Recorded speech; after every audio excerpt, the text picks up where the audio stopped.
it is an awesome honor and privilege, as it is every day, to have you, our international friends, gather around as we talk about our favorite things in the world: movies, movie news, TVs, and streaming, and all sorts of good things. And ladies and gentlemen, it's Monday, and it's so good to have you guys joining us for the start of a brand new week. And also joining us for the start of this brand new week is the one and the only Mr. Robert Meyer Burnett. Robert, how you doing today, sir?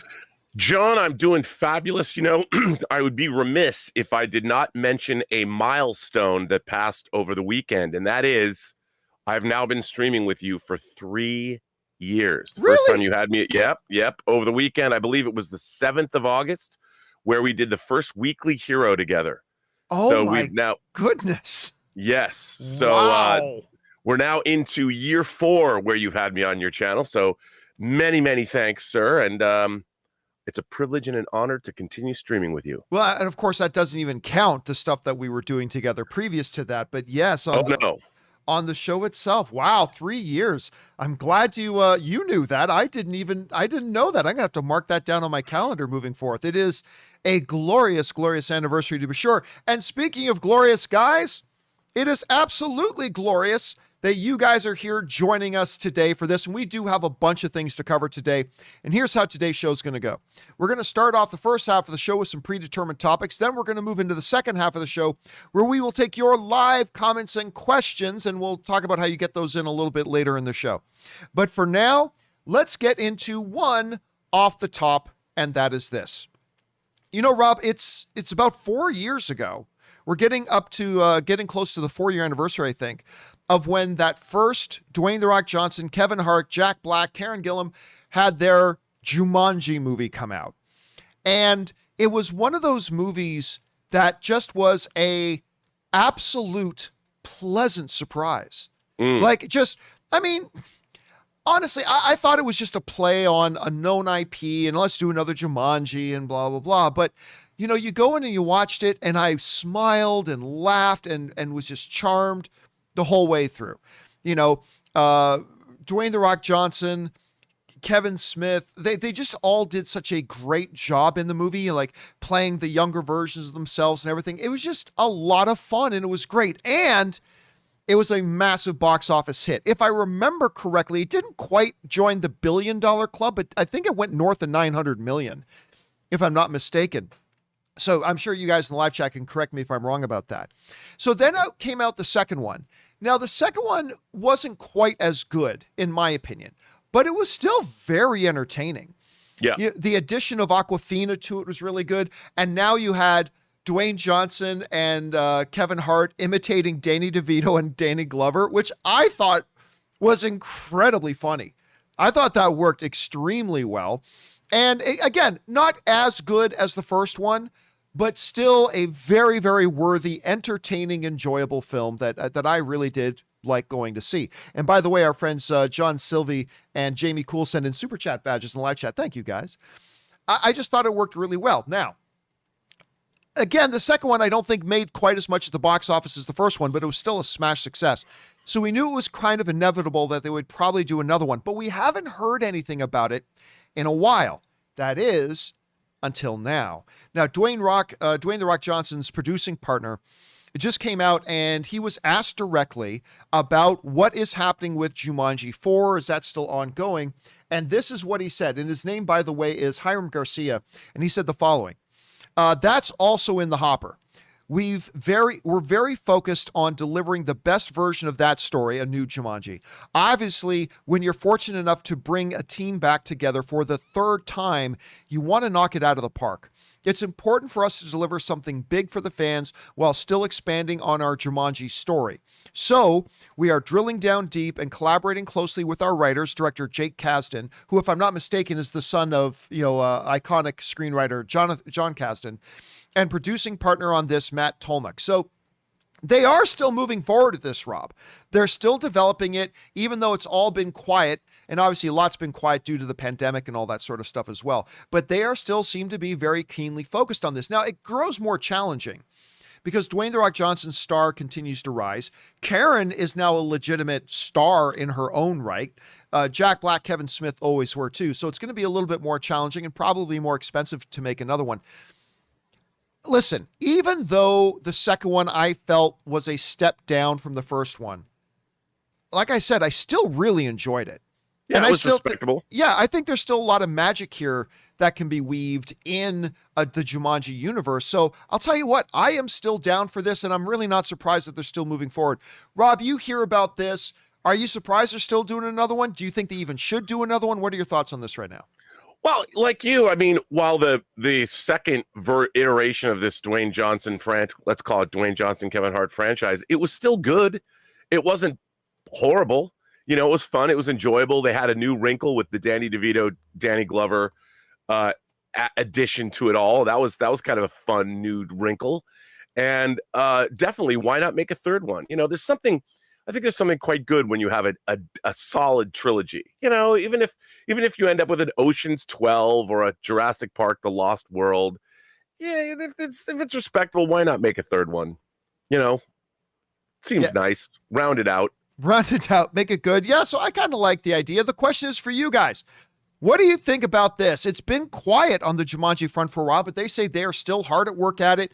Do you think they should even do another one? Have you even liked the original two? Whatever you guys are thinking, jump on down to the comment section below and leave us your thoughts. All right, guys. And by the way, our friend Marie Seafring sends in a super chat badge in the live chat as well. Thank you, Marie, as does Blackbone Olata. Thank you, guys. Appreciate that. All right. With that down, guys, let's move on to our main topics today. And how do we select our main topics here on the John Campea Show? Well, it's really simple. You see, you guys come up with our main topics. Whenever you come across a big topic, issue, or story that you feel we need to cover as a main topic here on the show, just go anytime 24/7 over to www.thejohncampeashow.com/contact. Once you guys get there, you're going to see a form. Fill it out with your topic or question. It's totally free. Hit submit, and then maybe, just maybe, you might see your submission featured as a main topic here on the John Campea Show. With that down, let's get into main topic number one. And our first main topic today gets submitted to us by Joseph McCrae, who writes, "Hey, John. Godzilla vs. Kong writer Max Bornstein talked about the Monsterverse, and many projects are on the way. He also teased that some may not have humans in them, just monsters. What are your thoughts?" All right, thanks a lot for sending that in, Joseph. And yeah, listen, the Monsterverse movies, whether it's Godzilla, it's Kong, Godzilla versus Kong, Godzilla King of the Monsters, all that kind of stuff. The Monsterverse has been a real point of excitement for a lot of film fans, because while they have not all done, like none of them have been a billion-dollar film, but we all still have a soft spot in our hearts for these big monster movies. We love getting excited about them. We love going to see them. Sometimes we love watching them, sometimes not so much. Like the last couple, I was not a big fan of King of the Monsters, but I had a very, very good, even though it was kind of ridiculous, time watching Godzilla vs. Kong. That one was really fun to me. But the question started going around, when Godzilla King of the Monsters, Rob, came out, it was a disappointment at the box office. Some people liked it, some people didn't. But overall, it was a little bit of a disappointment at the box office. So much so that a lot of us theorized that if they weren't already, because you got to remember, when Godzilla King of the Monsters came out, they were already making Godzilla vs. Kong. And a lot of us believe, and I completely think it's true, that Godzilla King of the Monsters did bad enough that if Godzilla vs. Kong hadn't already been in production, I think they would have pulled the plug on it. I think they straight up would have canceled Godzilla vs. Kong, but they were already making it. They were already spending the money. And then Godzilla vs. Kong comes out, like the first real big film that came out in the pandemic or the post-pandemic era, even though we're not really post-pandemic, and it did extremely well given the circumstances. It did extremely well. So it kind of refired a passion for them to kind of go back and look at the idea of doing another one. Well, apparently, they were very serious about it. This comes to us from the folks over at, from Max Bornstein, who again wrote the script for Godzilla vs. Kong. He wrote the following: "I've heard some exciting things that are happening that I can't divulge. They have a great handle on things there, and I certainly have thoughts, and I'm always excited when I get involved in them. I think it's in good hands, and with the success of Godzilla vs. Kong, there will be some new interesting installments coming. Without being able to say any of that officially, you can look at all the facts that the film performed, and people really responded to it. I think it was really wonderful timing for people to have that towards the end of that surge in the pandemic. People really felt eager to see something that was fun and joyful in the cinema, and it was really exciting to have our movie be that movie. And you know, Rob, I agree with them. I think this was a perfectly timed movie, because we were on the downslide of the pandemic at the time. We were coming out of the big surge. People were excited to go back. And this was the kind of movie that you really, Nobody, one or two others, but this was the kind of movie you just wanted to go back and see on the big screen again. And while, I think there were a lot of problems with Godzilla vs. Kong, it overall was just a damn fun time for me, and the success showed it. And I think, Rob, correct me if you think I'm wrong, but I think it totally made them change directions in their thinking, because I think before this came out, they really thought Godzilla vs. Kong is the last of the Monsterverse movies. But the success of that movie, we always say, Rob, winning cures everything. The success of that movie clearly changed the script. Rob, the screenwriter's now saying, yep, they've got more plans for more Monsterverse movies. Do you think they actually will go through and make more of them? And if so, do you think that's a good or bad idea? What do you think? Well, I've loved kaiju movies my whole life. And while I wasn't the biggest fan of Kong versus, or Godzilla versus Kong, only because I thought it's so funny for me to say this, but I wasn't a big fan of the movie's plot. but there's some great sequences. I mean, that battle at sea is definitely a showstopper, and I do have the 3D Blu-ray, and it's quite tasty, I might add. So look, the more monster movies we get, the better off I think life in general on this planet is. Bring on more of these creatures, bring on more monsters. And as long as they stay fun and they're interesting, I mean, what I'm hoping for, John, is aliens, because Godzilla versus the Astro Monster, which is known here as Godzilla versus Monster Zero, we learn that there's Planet X and there's hot Japanese alien girls in lycra, silver and black lycra spandex with cool sunglasses. What's not to love? They fly saucers. They borrow Godzilla and Rodan. I mean, what more do you want? And I'm hoping they go in that direction, because we need aliens, John. It's time. We need aliens in our kaiju films. And I think it's great. I want more. Bring it on.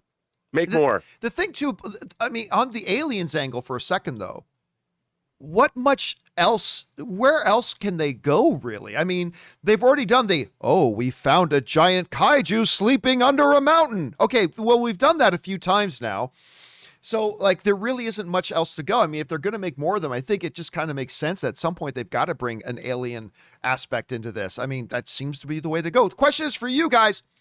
What do you think about this? They are now saying that, yeah, man, they have plans. They are going to be doing more Monsterverse movies.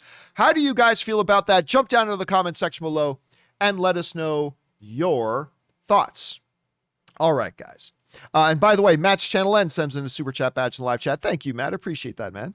All right. Let's now move on to main topic number 2.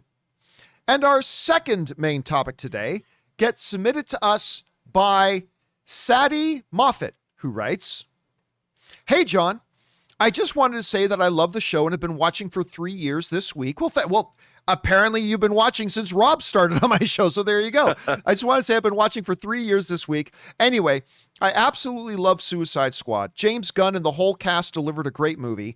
Now, I'm not saying that I change anything, but I read a story where Gunn said that he originally started writing it as the Suicide Squad versus Superman. Now, that's all I can think about. Do you think the movie would have been even better if the Suicide Squad was going after Superman? All right, thanks a lot for sending that in, man. And yeah, listen, you've heard us talk about Suicide Squad a bunch the last couple of weeks. This movie is fucking fantastic. This movie's unbelievably good. It's still not my favorite DCU movie. That still belongs to Zack Snyder's Man of Steel. But I think it surpassed, you know how much I love Shazam, Rob. I love that movie more than most people, but it actually surpassed Shazam. I love the first Wonder Woman. It passed Wonder Woman, Aquaman, Justice League, either version, Batman versus Superman. I think Suicide Squad is the second best DCU movie ever made. Just a damn fun time at the theater. What's really interesting is one thing that people pulled out a lot of the first trailer is when you hear Amanda Waller saying, this is Deadsport. He's in here for hospitalizing, putting Superman in the ICU with a kryptonite bullet. That got a lot of people talking. Well, apparently that little reference was really just a carryover from an earlier idea that James Gunn had for doing Suicide Squad, the movie. This comes to us from, and I don't have the graphic lined up here. Anyway, at any rate, what he basically ends up saying is, what James Gunn says is, he says this. He goes, when I started watching the Suicide Squad, one idea was that they would fight Superman. The Suicide Squad has to catch Superman for some reason. That was all. Just a vague idea. It's gotten out of hand or is being controlled by someone. And then this group of lousy supervillains has to face the most powerful hero in the world. And that was an interview with James Gunn talking about that. And again, Rob, I don't know what came first. I don't know, because we see that Suicide Squad game that's coming that's got Suicide Squad versus Superman. So I don't know if that idea came first or if James Gunn actually had this idea first and then it kind of spread to the video game, whatever.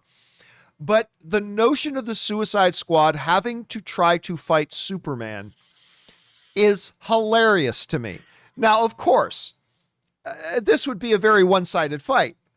Now, you can make the argument, of course, that, hey, man, Batman's just a regular human being and he beat Superman.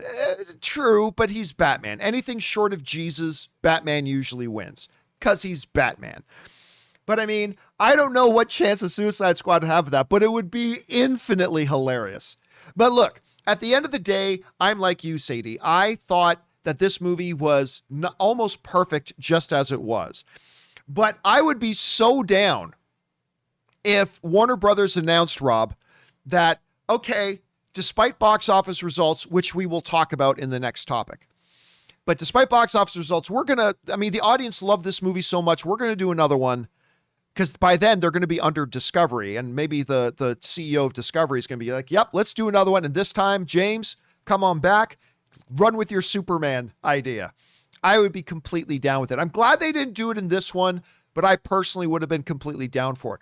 Rob, you hear that James Gunn kind of originally had this idea for a Suicide Squad of them fighting Superman.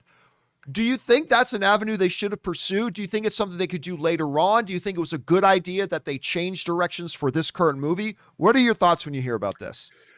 I tend to think that it was a good idea not to pursue a storyline with Superman because I think Superman would overshadow the Suicide Squad itself. And it would have been, I think, as moviegoers, we would have been given more of the Suicide Squad in the movie than we got of Superman. And I think people would have said, I wish we could see more of Superman. But maybe also you run into the same problem that you run into with every Superman story, which is how could these villains possibly, like King Shark would choke on Superman? He couldn't bite Superman in half. What's King Shark going to do? And I do think that Superman's still overpowered. I mean, one kryptonite bullet fired from a long way away that Superman wasn't aware of and you get lucky. Okay. But what does the rest of the squad do then? So I think it's probably best they didn't go down that route. However, I do like the idea of it. I would like to have seen that story play out somewhere. So maybe that's what they could do.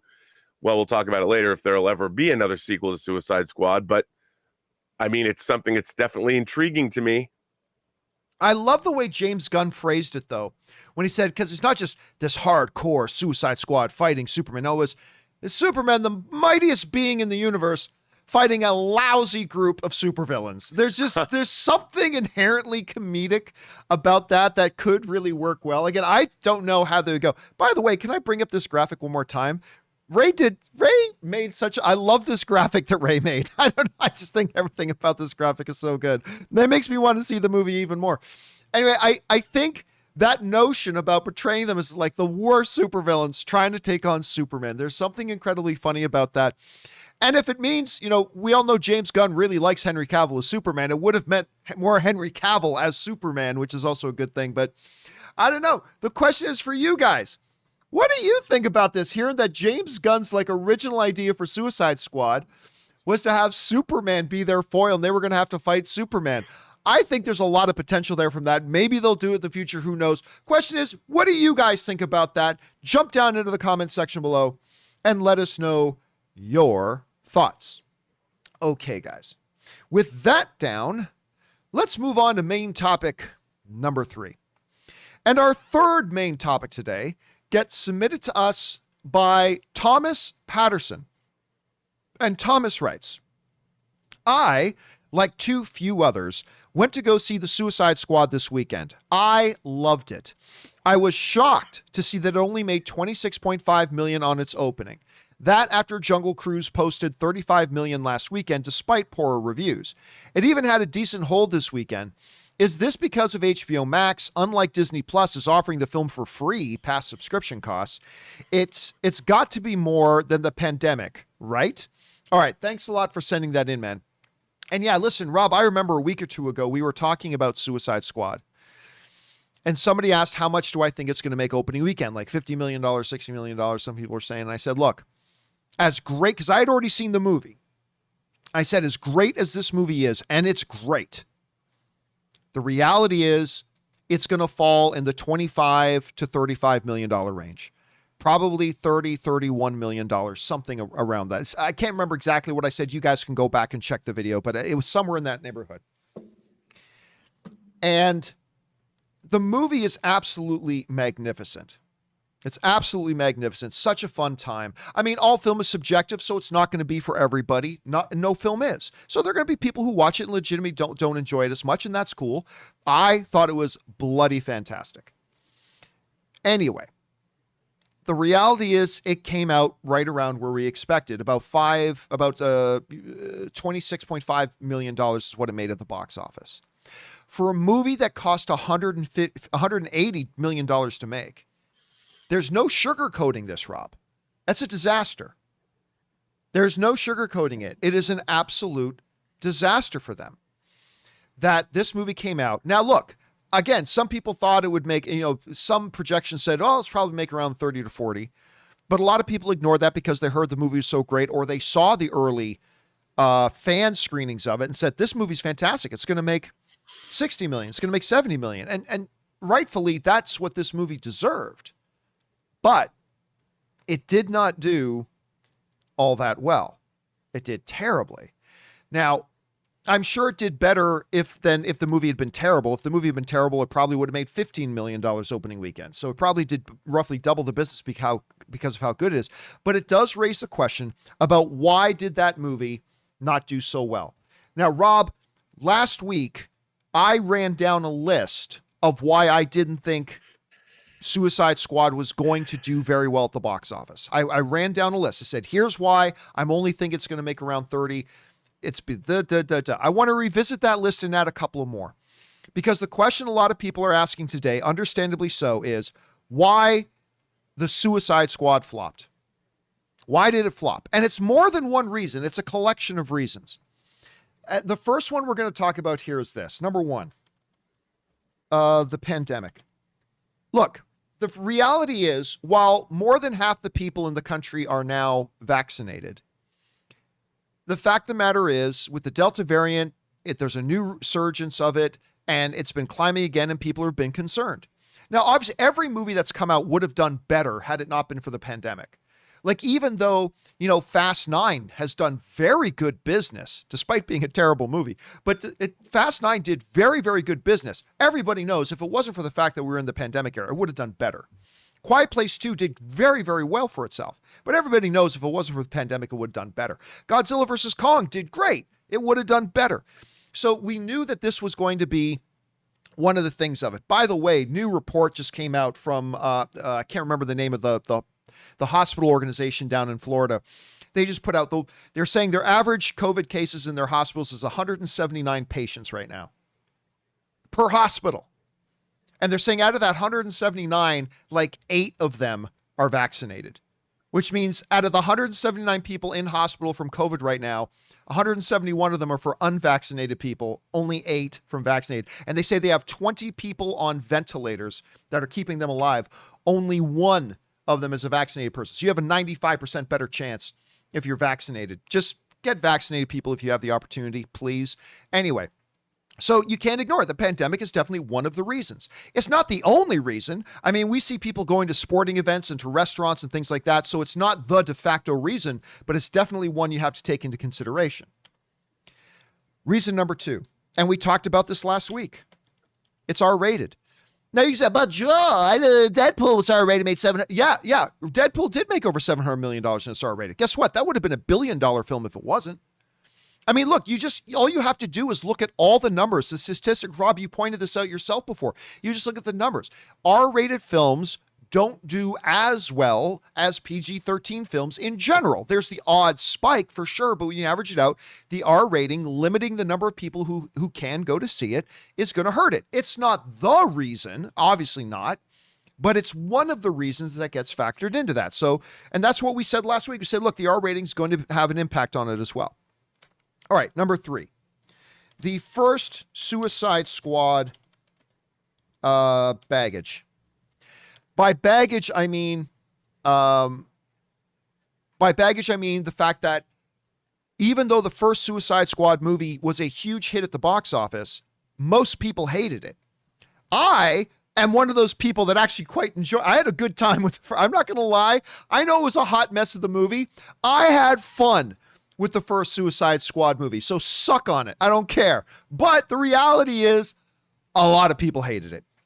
And I think it only had like a 20-some% critic rating, and the audience rating wasn't fantastic either. And, so that baggage, that carries over, especially when the name of the movie is basically identical. It's the same. They probably should have renamed this thing Task Force X. They probably should have just renamed the movie to Task Force X. Maybe it wouldn't have had as strong of an association with it. But be that as it may, the first Suicide Squad baggage is something we mentioned last week was going to be one of the things that hurt this. That a lot of people will remember seeing the first Suicide Squad, not liking it. So if there's another Suicide Squad movie, no thanks, I'm good. So that was going to play a part of it too. The next one, completely unknown characters. I'm not talking about actors. I'm talking about characters. Now, you could make an argument for Harley Quinn, but we'll talk about Harley Quinn in a second. The reality is, nobody's heard of Bloodsport. You say Bloodsport, what do you think of, Rob? Think of Jean-Claude Van Damme. Jean-Claude Van Damme movie, fighting in the octagon or whatever. With you will be next. That's, you think of Bloodsport. You think of the movie, you don't think of that. Who the hell has heard of Polka Dot Man? Outside of hardcore comic book fans. Ratcatcher 2? What?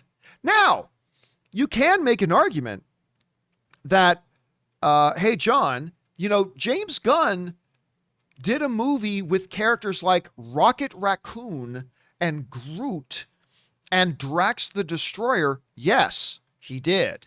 But he also did that in an MCU that was firing on all cylinders at the time. And it should be pointed out, Rob, that it's not like that first Guardians of the Galaxy movie made $1 billion. And if it had been filled with recognizable characters that a lot of the audience had known, it probably would have done even better at the box office. But I really do think coming into a DC film that you remove the name Harley Quinn, which we will talk about in a second, and you're left with King Shark, Polka Dot Man, Ratcatcher, Peacemaker. You're filled with all these characters that nobody knew about. Is that the reason that this Suicide Squad movie bombed at the box office? No. But is it one of the contributing factors? Absolutely it is. It's absolutely one of the contributing factors. But that leads us directly into reason number 5. Harley Quinn. The devaluation of Harley Quinn. Specifically, I mean, as it pertains to Birds of Prey and the Fabulous Emancipation of One Harley Quinn. The one recognizable character name in this movie is Harley Quinn. But with Suicide Squad carrying a bunch of baggage over, even the name of Harley Quinn was carrying over some baggage because that Birds of Prey movie sucked. Now, all film is subjective. There are people who enjoyed it, and if you did, that's awesome. I'm jealous. I wish I could have enjoyed it too. But the movie was terrible, in my opinion. Absolutely terrible. And so when you take a character, a highly valued IP, and you throw it into something terrible, the value of that character drops as well.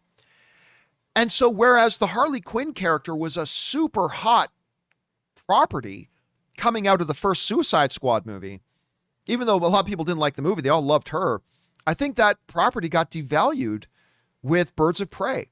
And so is the devaluation of the character of Harley Quinn the reason Suicide Squad bombed? No. But is it a reason? I think it's one of the reasons that you have to consider. There's also this. Rob, Forbes did an article yesterday, I think, that also laid out their reasons. And one of the reasons they gave, I thought, was actually pretty interesting, and one that I had not considered before. The Will Smith sequel pattern. What's that? Will Smith movies that get a sequel without Will Smith in them. How have those done? Go back and look at Independence Day 2. How'd that do without Will Smith? Huh? How'd that do without Will Smith? Or Men in Black. The new Men in Black. The Will Smith franchise, Men in Black. Let's make another one without Will Smith. How did that do? Now, of course, those, Independence Day 2, the most recent Men in Black they did, it didn't help that those movies were both also awful movies. That didn't help as well. But I mean, there is a little bit of a pattern emerging here of Will Smith hits that get sequels without Will Smith in them, and see what happens. Again, am I saying that is the reason Suicide Squad flopped? Absolutely not. But is it a contributing factor? I think you have to acknowledge that it is a contributing factor. So you got the pandemic, you got the fact that it was R-rated, you had baggage in the audience over the first Suicide Squad movie. It's a movie that is filled with completely unrecognizable and unknown characters to the audience. You have the devaluation of the Harley Quinn character, which was the one bankable character name you had in this movie. You had the Will Smith sequel pattern, another Will Smith hit that goes on to do a sequel without Will Smith. There's that. And then, of course, you got HBO Max. And there's two things about HBO Max. Okay? Two things about HBO Max. A bunch of people stayed home to watch it. And that's one we all know, right?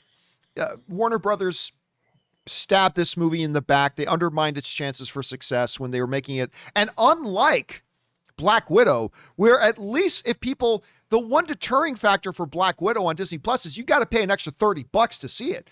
With Suicide Squad, you can just stay at home and watch it for free. You can just pop it on for free.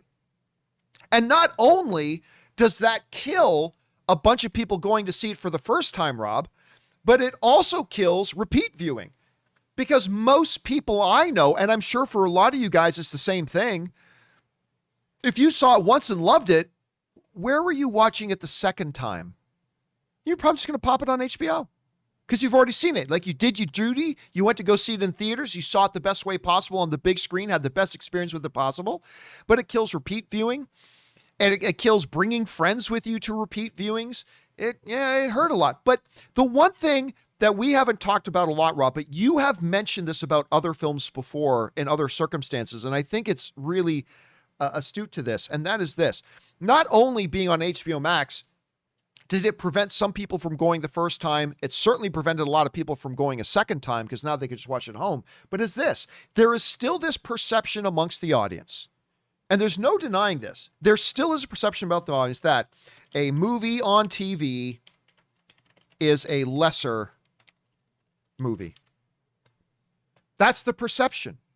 Rob, you've talked before about how, getting a movie in the theaters and having it in theaters in a theatrical run, that gives it a panache. It gives it a status, if you will.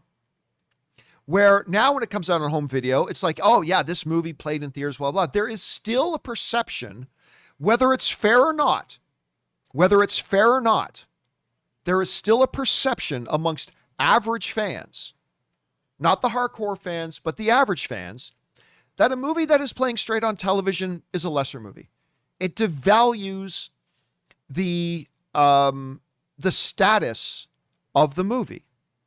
It devalues the gravitas of the movie.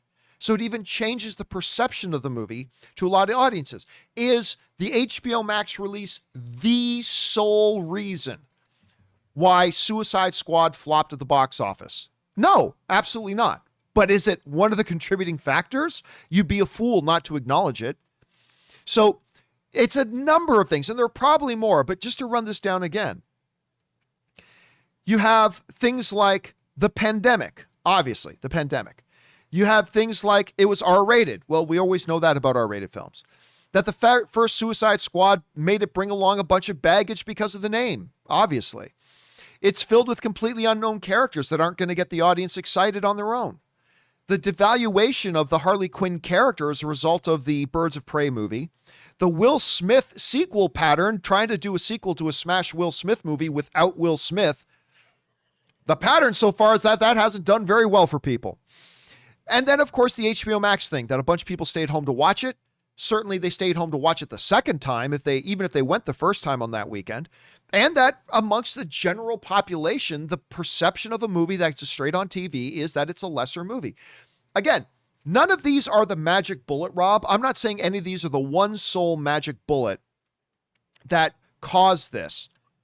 But Rob, I was saying a bunch of these things off this list before the movie got released. I said, this is why this movie, as great as it is going to struggle at the box office because it's fighting all these things. And none of them had anything to do with James Gunn, who did a magnificent job on this film and delivered a thoroughly entertaining thing, at least for people like me.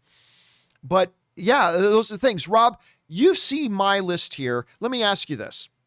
Were you surprised to see the box office numbers come out for Suicide Squad?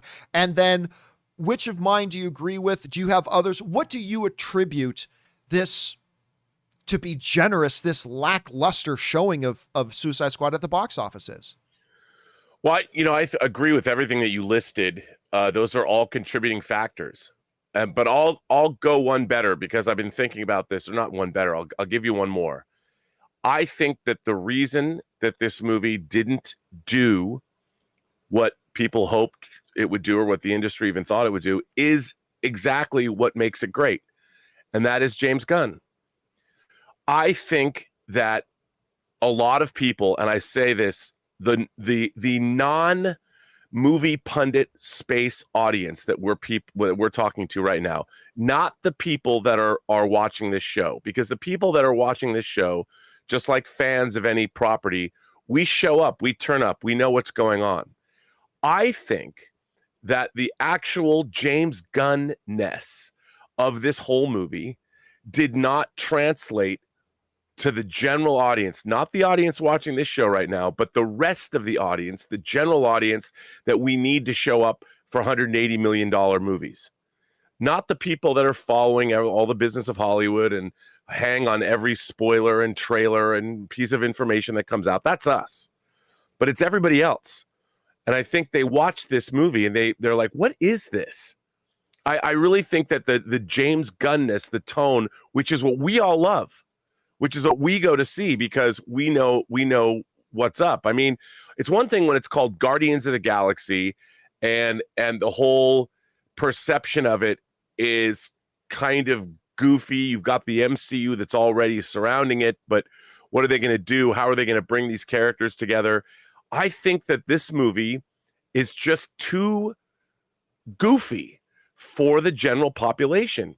And I think that, while we loved it, it gives us everything. It checks all the boxes. And like you, I thought James Gunn did an extraordinary job directing this movie. We always talk about tone and this was a difficult tone, man. I mean, it could have spun off into oblivion very, very quickly, but it does not. That moment we talked about on the show on Friday when King Shark looks into the alleyway and sees two people so brilliant. Kissing. So brilliant. James Gunn is a brilliant guy, and he's a brilliant writer and a really great director. But I just think the general population, if you go to a character like King Shark, they're like, wait, what? Come on. And I think a lot of people, the very things that we love about it, turn people off. Because they obviously, when they catch up with this movie on HBO Max, they're going to think to themselves, I love this. This is this. They didn't realize what it was. And I think I think that was problematic. Even Warner Brothers leaned into it from the beautiful, horrible mind of James Gunn. People are like, who's James Gunn? They don't know who that is. I mean, we do because we're who we are. But I think that was the real problem here, is that I think that for those people, they should have done different. They should have targeted the ad campaigns at different kinds of people. Sell us the goofiness, but also they should have done one that was just hardcore action. Because there's some great action in this movie, and not made it goofy. But there's a tonal issue here that if you don't buy into it, I think you could find the movie to be a turnoff. And I think that's what really happened here. And that speaks to the marketing campaign. Like, that's all the marketing campaign. And Rob, to your point, I had a buddy of mine, I've mentioned him a couple times on the show. A buddy of mine lives in Nashville. He texted me and he's like, hey man, this Suicide Squad movie. my buddy, my good friend that I've known for 20 plus years, Jeff, doesn't watch my show on a regular basis. So he said, man, just Suicide Squad movie. But to exactly your point, Rob, he said, I thought the trailers looked like ass, so I had no interest in it, but I was just home one night, so I popped it on HBO. It's awesome. But that speaks exactly to what you're saying, that the trailers, like, for people who are not in the hardcore circles like we are, the trailers just made it look like something that, especially in the absence of recognizable characters, and with the baggage that came along with the other Suicide Squad, they just looked at it and said, what the hell is this? That's right. What is That's this? Exactly right. And they didn't want to give it a shot. They didn't want to check it out. And I think, like, just as soon as you started saying that, I started thinking of my buddy who just wrote me. It's like, I thought I wasn't going to see this. Looks stupid. But man, have you seen this? It's a real shame because, I think the film did such a great job of both making a kick-ass, hardcore, R-rated action fantasy that actually had real heart, real stakes, really interesting. And then the humor, the irreverent, very indie, very trauma sensibilities that James Gunn has always had. I mean, it's really hard to put those two things together. It's hard for anyone, but James Gunn is the master of it. And the same way that someone like James Wan is the master of the jump scare. And I think that was really unfortunate that what they needed to do, I don't think they should have done a bait and switch, but they should have like downplayed. If you don't think King Shark's funny, and a lot of people wouldn't, because I think it's just goofy, that when you show him, it's like that looks kind of dumb to people, I guess, even though King Shark's now around in other things and people know who that character is. But I just think, like you said, a lot of people were turned off by it and don't understand what it really was. And I think people are going to discover it. It's going to be a movie that people are going to be talking about in 10 years. I agree. Really do. I agree. I think this is one a lot of people are going to talk about in 10 years. I think this is going to be one that a lot of people discover long after the fact. And by the way, I put it on my Twitter the other day, Rob. I am not a tattoo guy. I have no tattoos. I don't plan on having tattoos. I'm not cool enough that I can pull off tattoos. I think if you got tattoos, that's great. I'm not cool enough. I can't pull off tattoos. But I would be lying, Rob, if I didn't mention that, man, I'm tempted to get a tattoo on my arm that says, book read, so smart me. I am very, very tempted. Book read, so smart me. Once I heard that first line, because Rob, you mentioned that one line in the trailer, right? Where you just see King Shark going, hand. It's like, all right. But once you're introduced to King Shark, right, and you get a sense of him and his childlikeness and his almost innocence in a way while he's murdering tons of people, all that kind of stuff, all of a sudden that line becomes a little bit more charming, but out of context, it just doesn't hit the right way. Anyway, and by the way, there is one other thing I should point out here on this list, and I'm seeing a bunch of guys in the live chat writing this in, and it's absolutely true. The other one, and this goes along with all streaming stuff. This is not unique to Suicide Squad, but any movie that's being debuted day and date, and that's piracy. I mean, it's one thing, Rob, not a lot of people out there are going to seek out these crappy little hiding under my jacket, handy cam, filming the movie screen or whatever. Yeah, some people can watch it like that if you have no taste, but most people don't look out for that stuff. But now with the digital streaming, Rob, you and I have talked about this. Now you have pristine, perfect copies of these movies that even if you're not an HBO Max member, you can still watch Suicide Squad in its full, perfect form without it. So piracy has got to be considered one of those things as well. So we're going to add to this list. I'm going to put piracy, and we're going to add lack of appeal in marketing, as you were saying, Rob. So here's what we got. The pandemic, R-rated. First Suicide Squad movie baggage being carried over. Completely unknown characters. The devaluation of the Harley Quinn character. The Will Smith sequel pattern. HBO Max day and date release. Piracy. Lack of appeal to the general audience in marketing who don't really get what this film's about. And Rob, the reality is there's probably a dozen more. We said this 2 weeks ago, this Suicide Squad movie, as far as box office goes, was facing a very, very big uphill battle. A very big uphill battle. And it clearly was not able to overcome it. And all we can do, Rob, I said this on my spoiler review yesterday, is keep our fingers crossed and hope that once Discovery takes over Warner Brothers in probably early to mid 2022, that the CEO there says, you know what? They just handled that Suicide Squad thing wrong.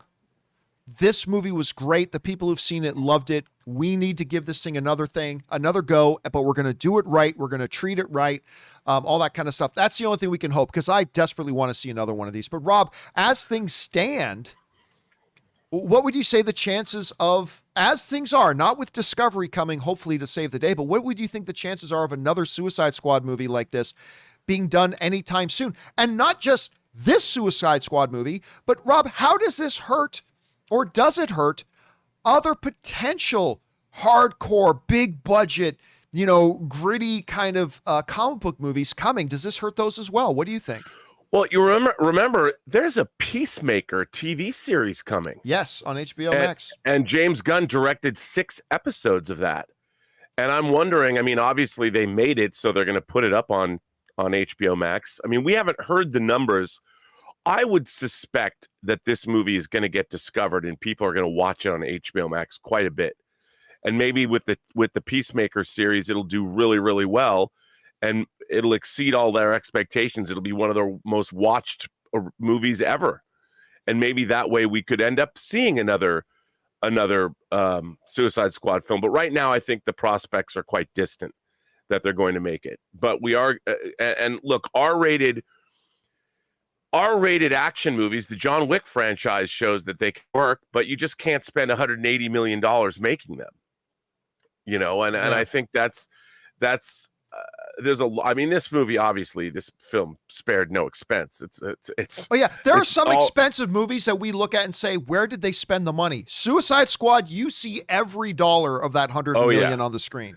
Yeah, it's all over the place. And I think, you have to tailor what movie you're making to and its budget. It's so funny now, everyone just throws all this money at things thinking that they're going to succeed without really taking into account like Star Trek movies. The modern J.J. Abrams' Bad Robot, the 3 Star Trek movies, they spent an enormous amount of money making those. But the Star Trek franchise has never made that much money theatrically at the box office, and they all underperform to a certain extent. But it's like if you had made them for less money, you might have a more successful franchise. So could you do a Suicide Squad movie for $100 million instead of 180? Like cut the budget in half? Maybe you could. I just don't know if they'll ever greenlight a movie now with what has happened here, even though I think that's too bad, because I thought this movie was a wildly entertaining time at the pictures. So yeah. It's too bad. It's a wonderful movie for what it is. And I'm sorry, James Gunn, it might be the most James Gunn of all James Gunn movies, and it should have succeeded way more than it did. Yeah, I know. Ann and I, we're planning already this coming weekend. We're going to go to the theaters and do a double feature. We're going to go watch Free Guy again, and then follow that up same night with another Suicide Squad screening in the theaters. But anyway, guys, it's a big topic, but the question for you is this. Why do you think that this magnificent bastard of a movie, this Suicide Squad movie, so underperformed. I mean, again, not people hadn't had a chance to see it to know if it was good or bad. What was it? Was it some of the things that I listed? Can you think of some other reasons overall? Generally speaking, what are your thoughts? Jump down into the comment section below and leave your thoughts there. Okay, guys. With that down and out of the way, let's now move on. And by the way, our friend S-Beam sends in a super chat badge in the live chat. Thank you, S-Beam. Appreciate that. Let's now move on and start taking your live comments and questions, shall we? How do you send in a live comment or question to be on the show or in an upcoming companion video? It's simple. Just go down into the description of this video and you'll see a tip link. Click on that there, or you can enter it in manually at www.streamelements.com/movieblogtv/tip. You'll be getting your comment or question read on a show if it's appropriate for the show. And of course, you'll be supporting the channel at the same time. And all of us involved here at the John Campea Show, thank you guys so very, very much for your support. Now, before we get into the live comments and questions, I should mention this. The guy who screens the questions for me, he mentioned that there was like 4 or 5 of them that came in that were clearly heavy spoiler questions regarding Suicide Squad. And you know, it's the movie just opened this weekend, so we will allow spoiler questions regarding Suicide Squad probably this upcoming week, but it's just too close. So our screener removed those spoiler Suicide Squad questions where it's like, why do you think they killed such and such at this point in the movie? When it's like, we can't read those. We can't read those. So if you're one of those couple of people that sent one of those in, our apologies, but I mean, it was too heavy spoiler laden. We couldn't do that. Not quite yet. Not yet. So I just wanted to give you guys the heads up on that. Anyway, let's get into your live comments and questions, shall we? And we're going to start things off here with Matt Shaw, who writes, hey, John, 2 questions. What is your favorite UFC fight that you can remember? Do you think Valentina Shevchenko can beat Amanda Nunes if they fight a 3rd time? Well, first of all, Valentina and Amanda have both shown they can beat each other. Amanda can beat Valentina. She has. Valentina can beat Amanda. The one that she won that one fight, even though the judges saw it differently. She won that one fight. They have both shown they can beat each other. But my favorite fight in UFC history still has to be Stephan Bonnar versus Forrest Griffin. That is the fight. And for those of you guys who aren't even UFC fans, listen to me. Listen to me. Go look up the fight of Forrest Griffin versus Stephan Bonnar. It is the fight that made the UFC. Like, UFC was still this kind of thing. It was starting to grow a little bit. Yeah. But when the Stephan Bonnar versus Forrest Griffin fight happened, overnight, the portfolio of the UFC completely changed. The perception of the UFC changed. There have been better technical fights since then, but that Forrest Griffin versus Stephan Bonnar fight, if you have never seen it, I don't care if you're a UFC fan or not, go look it up. It is one of the craziest fights you will ever see. 2 guys standing there fighting for the winner of the fight was getting a big UFC contract. And these are 2 guys that stood there and threw bombs at each other for like the whole fight. It's one of the craziest heart and grit fights you've ever seen, and it made the UFC. So if you haven't seen that fight, you got to go and watch that fight. Okay, anyway, next up. Jason writes, years ago, when first only hearing the descriptions for Into the Spider-Verse and Creed, they sounded god-awful. But after I saw them, they are now 2 of my favorites. Curious what movies, when you first heard the description, you thought that would suck but end up loving. Well, honestly, Jason and Rob, you know this. Those are 2 movies that I instantly mention when that comes up. I had no interest in Spider-Man Into the Spider-Verse. None. I didn't even like the first trailer. And I didn't like the animation style. I thought the animation style looked lame, which everybody thought I was crazy for. And same thing with Creed. It's like, really? You're going to do a Rocky movie that's not even about Rocky. And it's not about Apollo. It's about Apollo's kid. Okay, why are you making this? What's the point? And I love both of those movies. Particularly Into the Spider-Verse, which ended up being my 3rd favorite film of 2018. Only behind BlacKkKlansman and A Quiet Place. And yes, that is the same year that Infinity War and Black Panther came out. And I thought Spider-Man Into the Spider-Verse was the best comic book movie that year. That's how much I loved it. And I had no interest in it. Same with Creed, man. I just love that film. Rob, do you have I know you love Creed as well, but do you have a movie that you can think of off the top of your head that like you looked at it and thought this looks like not interesting at all, but that you ended up loving it? You know what? Probably Ridley Scott's The Counselor. Oh, come on. You didn't like that movie, did you? Oh, I love it, John. Really? I thought you were Counselor. joking. Oh my God, No, I hate that movie. I think it's his worst film. Oh, I love that movie. And I love the extended director's cut too. I have it on Blu-ray. Oh, I can't get enough. I thought I was going to hate that movie. Boy, do I love that film. See, I thought exactly the opposite because, I have a legal background. I'm a sucker for law movies and things like that. And it's Ridley Scott. I had the complete opposite reaction. I thought it looked awesome. And then I watch it and I'm like, what the F is this? Like, I couldn't stand it. So there you go. We all have different reactions to these things. That's hilarious. All right. Next up, thanks for that, Jason. Next up, we've got Live in Spirals writes. Just watched Suicide Squad, and I cannot wait to see James Gunn do more work for DC. Would love to see him tackle a Lobo movie, maybe even something with his daughter Crush. Yeah, of course, we talked last week about the fact that Walter Hamada has made it clear that they love James Gunn. They've already got plans to do more with James Gunn. They've already got projects on the go. But Rob, again, it's got to be asked, okay, Hamada's saying that, and now this movie just made $26.5 million. Like, are they still rushing ahead with making them? I mean, who knows what the Discovery CEO wants to do, but do you still think they're moving ahead with those plans? Do you think maybe they're not calling each other as much anymore? What do you think?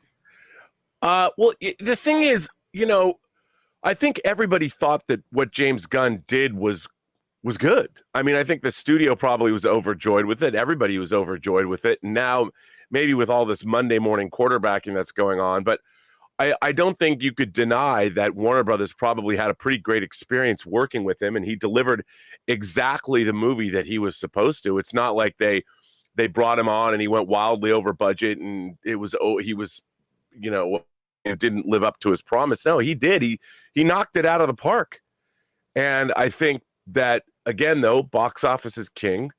And what are they going to do? I mean, the problem is that you've got a filmmaker that they know is really good at what he does. So how do you reconcile? I mean, ultimately, you have to go with did the movie make money? Because it's going to be hard to justify on a spreadsheet, well, this movie didn't make money. Why are we working with him again? How do you justify that to your shareholders? It's hard. Yep. And once again, Walter Hamada delivering some really good movies for the folks over at DC lately. Anyway, next up, Casey McNatt writes, 1 of 3. Hey, John, how are you today? I'm doing great, Casey. Thank you. Well, I just got back from watching The Suicide Squad, and what more can I say that I loved every part of that movie, and it was definitely better than the first one. Another note I want to touch on here. We did get a new Bond trailer. At least I think it was new because I'm pretty sure I haven't seen it before. And then we got the Batman trailer. Yes, it was the same one we got from DC Fandom last year. But as far as I remember, this is the first time I've actually seen the trailer in a theater, and it gave me chills when it came up in the movie theater. Makes me wonder, though, do you see us getting a new trailer when DC Fandom comes out in October? I think it's safe to say yes, Rob. I mean, obviously we don't have a crystal ball, but I can't possibly imagine them doing DC Fandom and not releasing a new trailer for their Batman movie, which is probably the number one movie that they have coming out, is probably that Batman movie. So I would, dude, I often say I'll put $5. I would put $100 on that. Yes, we're at the very minimum, Rob, we're going to get some kind of the Batman featurette, maybe not a proper trailer, although I still truly believe we'll get a proper trailer, but at the very minimum, get one of those little featurette things. I can't imagine. I mean, what are you doing DC Fandom for if you have the Batman coming out and you don't drop a new trailer for it? Then what's the point of doing this thing? I can't imagine they won't. Rob, what do you think about that? I think they'll absolutely have a new trailer for the Batman. I think they've got to start that hype train. I mean, I've almost forgotten that movie is being made. I know it's almost like the Robert Pattinson. A friend of mine showed me Roberto Suarez. A friend of mine went into some convenience store, and they had a bunch of Hot Wheel cars for sale for 89 cents. And one of the Hot Wheels was the Batmobile from the new upcoming the Batman, and he bought it. And he showed it to me, and I'm like, I can't believe it. Like, you can already buy Batman Hot Wheels cars. I'd forgotten that movie was even coming out. It seems like they've been making it for 87 years. But I think they have to show us more. Get the hype train moving. Yeah, I agree. And damn, that first trailer was great. I really enjoyed that trailer. I mean, I didn't think it was the best trailer I'd ever seen, but yeah, I thought it was really, really good. But they've got to show us. They got it. Again, it's not like DC is going to another convention like a Comic-Con that has a bunch of other things. This is DC fandom. Again, if they didn't show it, I'd have to ask, then what are you doing this for? Anyway, so that's my kind of take on it anyway. All right, next up. We've got Mischievous Gremlin who writes, "Hey, John, I don't know if you saw it yet, but Why the Last Man trailer has come out. Have you seen it yet? And what do you think of how it looks?" Rob, I don't know if you saw it, but yeah, the first full trailer for Why the Last Man got released. Listen, I am excited for this thing. I am. I've been looking forward to it ever since Shia LaBeouf was originally attached to star in it ages ago, and it was going to be a feature film. And while I still think it's going to be great, because the source material is so great, and while I'm still looking forward to it, I'm not going to lie, I didn't think the trailer was great.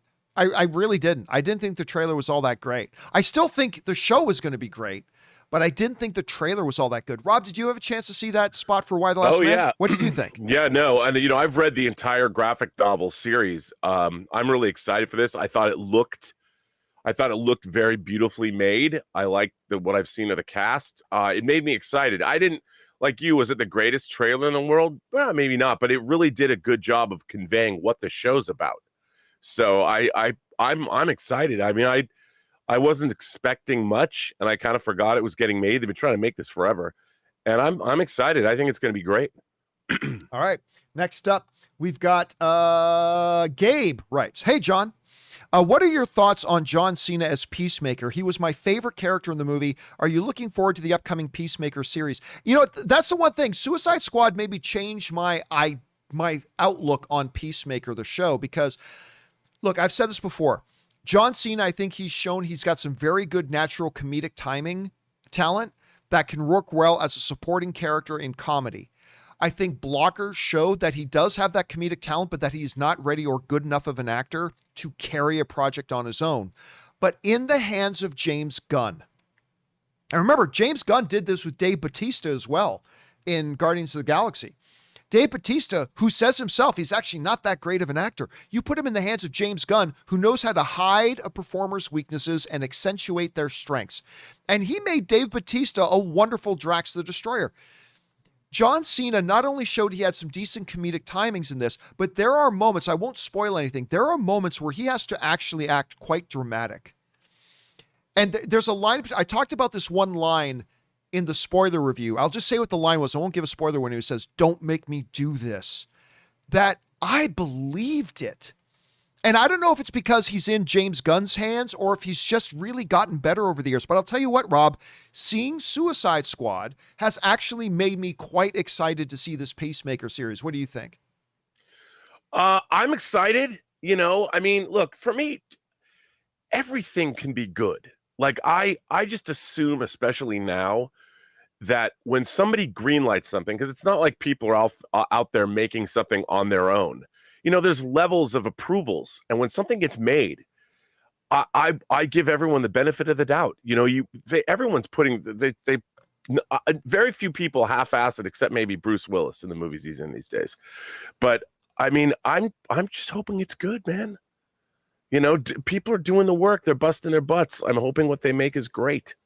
All right, next up. And I always go in, don't you? I mean, don't you when you watch things? Don't you want all of it to be good? Of course, yeah. Yeah, I just don't understand people who want something to be bad. I've never understood that.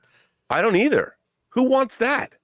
All right, next up, we've got Russell Amador writes, "Hey, John, wow, just wow. What a movie by James Gunn. The Suicide Squad was what I hoped for and then some. My wife had a damn good time with it too. King Shark was easily my favorite of the bunch. Hands Stallone voice. Again, my two favorite parts of King Shark.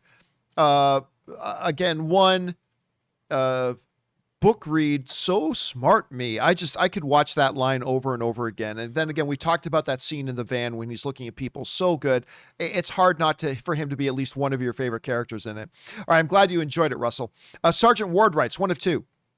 Hey, John, since every movie studio is getting into the streaming business, does that mean streamers like Netflix will get into the theatrical business to compete, full theatrical, not limited? With Netflix futures lineup, Knives Out 2, the $200 million Gray Man movie, and a live-action Gundam movie, it wouldn't surprise me if they were to do that. What do you think? No, I don't think so. The one exception to that, and we talked about this a few weeks ago, I don't see Netflix wanting to get into the theatrical business at all. That's not where their bread and butter is. But a couple of weeks ago, we talked about how the head guy of film at Netflix said he is willing to do whatever it takes to get Christopher Nolan to come over to Netflix. We all know the only way that would possibly happen with Christopher Nolan's passion for the theatrical experience. The only way that happens is if Netflix says to Christopher Nolan, not only will we drive this big truck of Spanish gold over to your house, we will commit to a full exclusive theatrical release before putting it on Netflix later. That's the only way. There is no other way Christopher Nolan goes to Netflix. And I believe the film head at Netflix when he says, I'm willing to do whatever it takes to get him to come over. Well, the only way he's going to get him to come over is if they commit to a theatrical window first and then Netflix. So no, I don't think Netflix is looking to get into the theatrical business, with the one exception that they would do it for Christopher Nolan if that would be enough to get him to come over. Rob, what do you think? I think you're precisely correct. It is the only way to get Christopher Nolan to come over. And, I think for Netflix, is that really such a hard thing for them? You're gonna get Christopher Nolan working for you, and you might be able to sign him to, say, a 3 or 4 picture deal or something, and you're going to be in the Christopher Nolan business for the next decade. I mean, that's something Netflix can, roll that out whatever they want. And it's just having an exclusive theatrical release like that is good for them. If you're going to get Christopher Nolan to come by and hang his hat on your shingle, why not? But I think you're absolutely right. That's the only way they're going to get him to do that. I agree. All right, next up, we got Suthius, who writes, I love that you are starting to put up vlogs. Thank you. That's one thing I enjoy about some of the YouTubers that I watch, a little bit into the daily lives of said YouTubers. You ain't going to show everything like others do, but I think you're vlogging just enough. Yeah, so Ann and I, just because a lot of people asked for it, Ann and I started putting up some John and Ann vlogs. And we've enjoyed making them. And we were kind of hoping like maybe 2,000 or 3,000 people would watch them, but we're getting like 15, 18, 20,000 views on these little vlogs that Ann and I are putting up. And I'm glad you guys are enjoying them. And it's nice to show a little bit more of Ann and our daily life and a little bit of behind the scenes and stuff like that. So it's been fun. So I'm glad you're enjoying it, Suthius.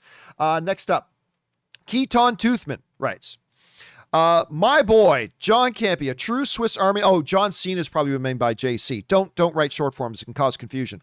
My boy, John Cena, true Swiss Army knife of talent. Dude, oh, no, you are talking about me, John Campea. Okay, thank you. A true Swiss Army knife of talent. Dude, you rock that U2 song on the guitar. Baby Azazel was jamming along with all smiles. I know it makes it harder with the pandemic, but when's the next get together with fans? Me and Azazel want to come out. So for those of you who missed it, on a companion video last week or 2 weeks ago, somebody wrote in like a $300 tip and said, this is for you to put towards your charity of choice. And we did. We gave it to that women and children's shelter here in LA. But they said, this is for you to put towards your charity of choice. All I ask is that you said U2 is your favorite band. Knock out a U2 song quick for with your guitar. So I pulled out the guitar, Rob, and I did a few bars of With or Without You. So again, thank you for that. I appreciated that very much. By the way, our friend Banana Apple sends in a super chat badge in the live chat. I appreciate that, man, very much. So there was that. And thank you to whoever it was, because it was just listed as anonymous. Thank you to whoever it was that sent that in. And thanks for bringing that, Keaton. I appreciate that. As far as what the next get together will be, Rob, I was seriously looking And by the way, the big LA premiere of Tango Shalom is coming up. Very excited about going to that. But when the pandemic numbers were dropping, I was seriously starting to look at little theaters around LA that I could possibly rent to do a screening just for fun, as an excuse to get people together, of our documentary movie trailers, A Love Story. And I thought it'd be really cool, just as an excuse for fans to get together who watch the John Campea Show, give them a chance to meet each other, and give me a chance to meet some of you guys. And then the numbers started to spike again. So I think, Rob, once the numbers start to drop again, I will look at booking a theater, and we'll do a screening with a Q&A with you and me, and maybe we can get Scott Mantz there, and maybe one or two other people that are involved in the movie, and do a screening and a hangout and a meet and greet at a theater. But it's going to have to be once the numbers drop. Of course, the Tango Shalom premiere will take precedence, but after the Tango Shalom premiere, then we'll probably do that. So keep your eyes open for it. And Rob, just tell people a little bit about this Tango Shalom premiere that's coming up, but I'm very excited about. Well, yeah, as you know, I've worked on Tango Shalom for the better part of 5 years, on and off, true independent movie in every sense of the word. It's coming out theatrically and on VOD from Vision Films, which I'm really enjoying working with them. But we are having a red carpet star-studded premiere on September 1st, which I will be giving away a couple of tickets to on my own YouTube channel. Actually, I should probably give some away on this channel too. And then it's going to be opening in New York City on September 3rd. So over that weekend, Labor Day weekend, anybody who's in New York, if you want to just go support, please go see the movie. Then it opens in Los Angeles the following week. And hopefully for September and October, it'll be theater near you. And it'll also be opening in other places around the world. So it's a little indie movie that could, John. I can't believe that people are going to finally get to see this movie. It's not exactly the regular bill of fare for people like myself and people watching now. But hey, if you've ever wanted to see an indie Jewish spiritual quest family dance comedy fable, well, Tango Shalom is your movie. Rob, I can't, for so long I've been wondering, when can I get myself a good Jewish tango dance comedy fable? Where is it? And then you came along and you delivered Tango Shalom. John, I just knew the world was begging for it, so I've decided to make sure that it's going to happen. You know what they say in business, Rob? Find a need and fill it. And that's right. Can't wait to see this thing. Anyway, all right. Thanks for writing that in, man. All right, next up, we go to, that was Keaton. Min Tran writes, which would you say is more gory, the new Suicide Squad or the first Deadpool? You know what? It's been a little bit of a beat since I watched the first Deadpool. I got to go back and watch that again. I would probably say the new Suicide Squad is probably a little bit more gory. Rob, do you remember it that way? I'll say Suicide Squad's a bit more gory. I think it is. And, also the irreverence makes the gore. When gore is funny, it seems like it's a little even more extreme, more punk rock. Because you're not supposed to laugh at gore, but there's some great gore in Suicide Squad. I laughed out loud at some of it. I did too. All right, next up, we've got Dr. Film writes, I think the whole streaming may bring an end to quality movies, may be a good thing for theaters. Not at all, since they have more quality control. Also, I think streaming benefits more with shows than with movies, so maybe it's for the best. What do you think? Well, see, here's the problem. And we talked about this the other day. The problem with the streaming stuff is this. In the theatrical model, there is a direct and immediate return on investment, right? You spend $120 million in a movie, you make $70 million in profit, you get $70 million in profit or $100 million in profit. There is also that added motivation that that the better you make your movie, the more money it makes. Like Suicide Squad may have only made 26.5 million, but if the movie was bad, it probably would have made like 17 million or less. The better the movie, the more money it makes. So there's direct financial incentive to make your projects as good as possible. On streaming, that is not the case. We quoted like Jason Blum and other Hollywood producers that were talking last week where they're saying, look, we know that with streaming, there's not a direct connection. There's no incentive for it. So we just have to make the movies good enough that we get another deal, but also for streamers, they were pointing out that the streamers, they're going to start shrinking the budgets on these things because the streamers know, Rob, just look at Netflix. Quality doesn't matter. Quantity matters. Quantity matters. Keep cranking out new, fresh content like Jolt or like Gunpowder Milkshake. Things that can look like they're going to be good, but we actually cheaped out on them as much as we could, and they're actually pieces of shit movies, but people don't care. We don't have to worry because there's not, unlike theatrical releases, there's not a direct correlation between what we put into it, financially, energy, talent, all that kind of stuff, between how much effort we put into the movie and our financial rewards. That's not an equation in streaming. All we got to do is keep putting out enough new content that people don't cancel their subscriptions. That's it. And that is going to hurt the movies that we get. If you don't believe that that's going to hurt the movies we get, I don't know what to tell you, because it will. And it's not going to be good for the theaters, Dr. Film, because, if the studios can say, we can just make these movies for super crappy cheap and we don't care if they're any good or not, we just put them up on streaming and it keeps people subscribed. There's no incentive there. And all they have to do, Rob, is once or twice a year at most, put out a marquee film. And then you just ride the coattails of that one marquee film success for a year or two. It's like, oh yeah, we put out, like Netflix, we put out The Irishman. Best Picture, contending film, all this stuff, super high quality. They know all they got to do is maybe once a year put out one film like that, and they can continue to crank out 40 or 50 other subpar pieces of garbage, and it's fine. And so, yeah, this is going to hurt the quality of movies we get and the budget of the movies that we get them at and stuff like that. So, Rob, we've talked about this a lot, but what would you say to that? Well, I don't know. What is there to say? I don't know, man. I mean, I don't know. It's complicated. The whole thing about the streaming and the theatrical is complicated. Yeah. I mean, look, I think that right now we're in the middle of a huge period of disruption. And what Warner Brothers did unilaterally, Jason Kilar saying we're going to release these movies day and date in the theaters, clearly has had some kind of, I think, adverse effect on moviegoing. With Disney adding, I mean, what if HBO Max was charging for Suicide Squad the way that Disney charges for Jungle Cruise or Black Widow? You've changed how to see movies. And I'm a believer in the theatrical experience, plussing and adding to the value of a movie. I just think there's a prestige there. It's if movies are on TV and in the theater at the same time, you're diminishing the idea of going out to the theater. You just are. I'm embarrassed to say that I didn't go out to the theater to see Suicide Squad, John. I feel bad. And it was one of those things where I should have, and I sat down, I'm like, I'm just going to watch.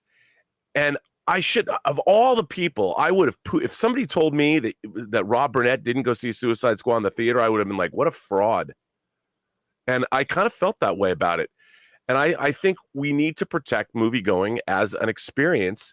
And during the pandemic, this is all that everyone's trying to figure out how this is going to work and what does it all mean for the business moving forward.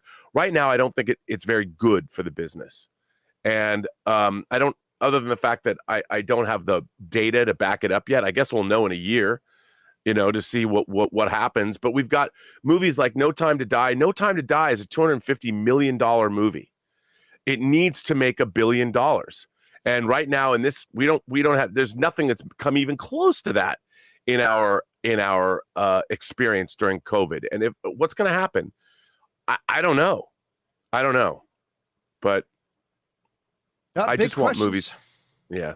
Big questions. Man. All right, let's move on here. Next up, Alan Dale writes, 1 or 2. I watched Suicide Squad last week at Cineworld. While I enjoyed it and I thought it was good, to me it wasn't great. In my opinion, it had pacing issues. I agree. I do think the movie I think that's one of the reasons why it wouldn't surpass Man of Steel for me, was that I did think that there were times in Suicide Squad that had some pacing issues, and it felt longer than it was. Also, the last 20 minutes felt like a 1970s Japanese monster movie. I think that's a good thing.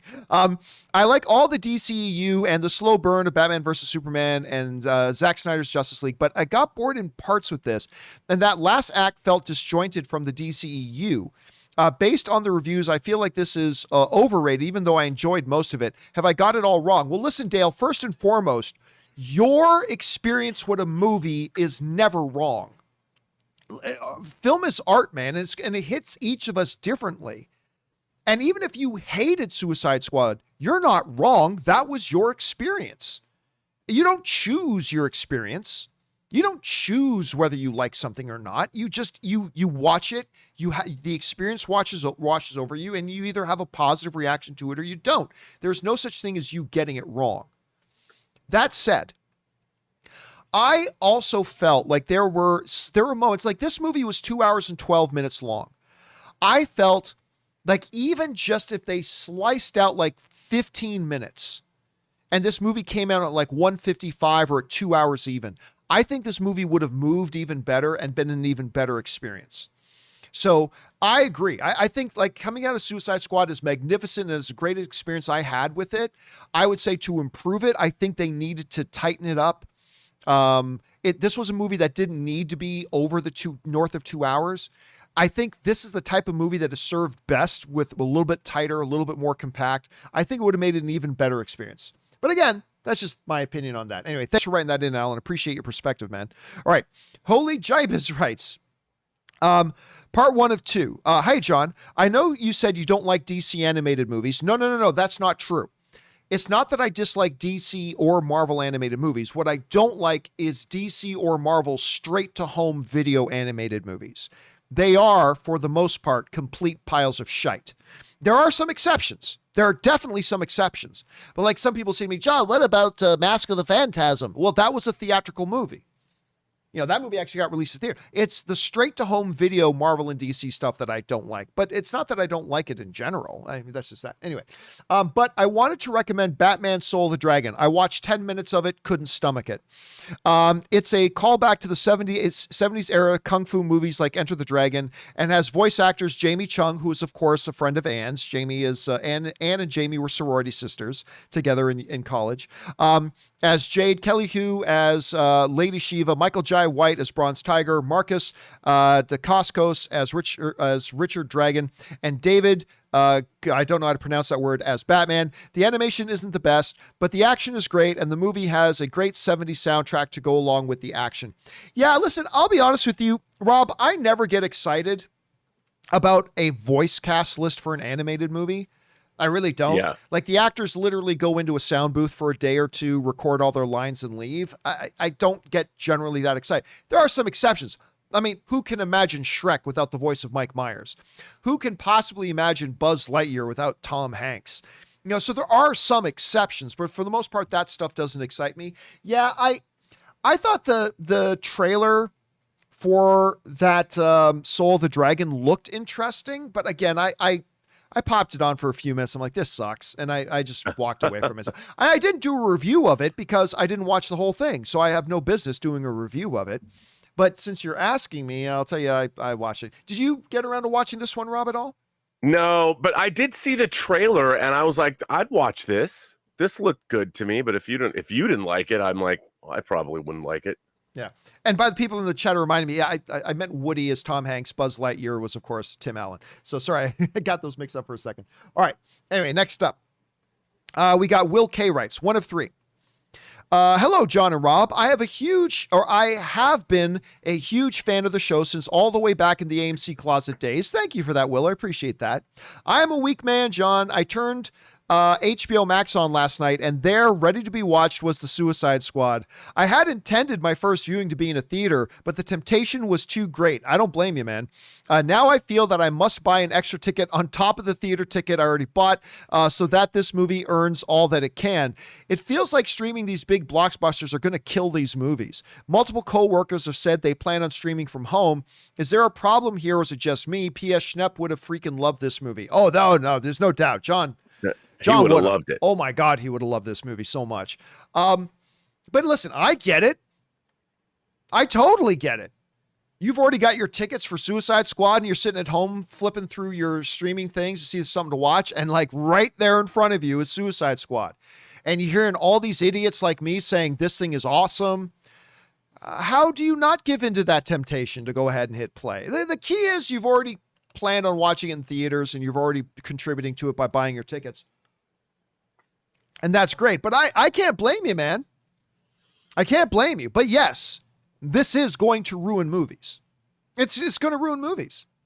Not all of the movies, but we are going to get fewer and fewer really high quality, great movies moving forward. We're going to get fewer and fewer of them if the theatrical industry cannot survive. And I'm still not convinced that it won't.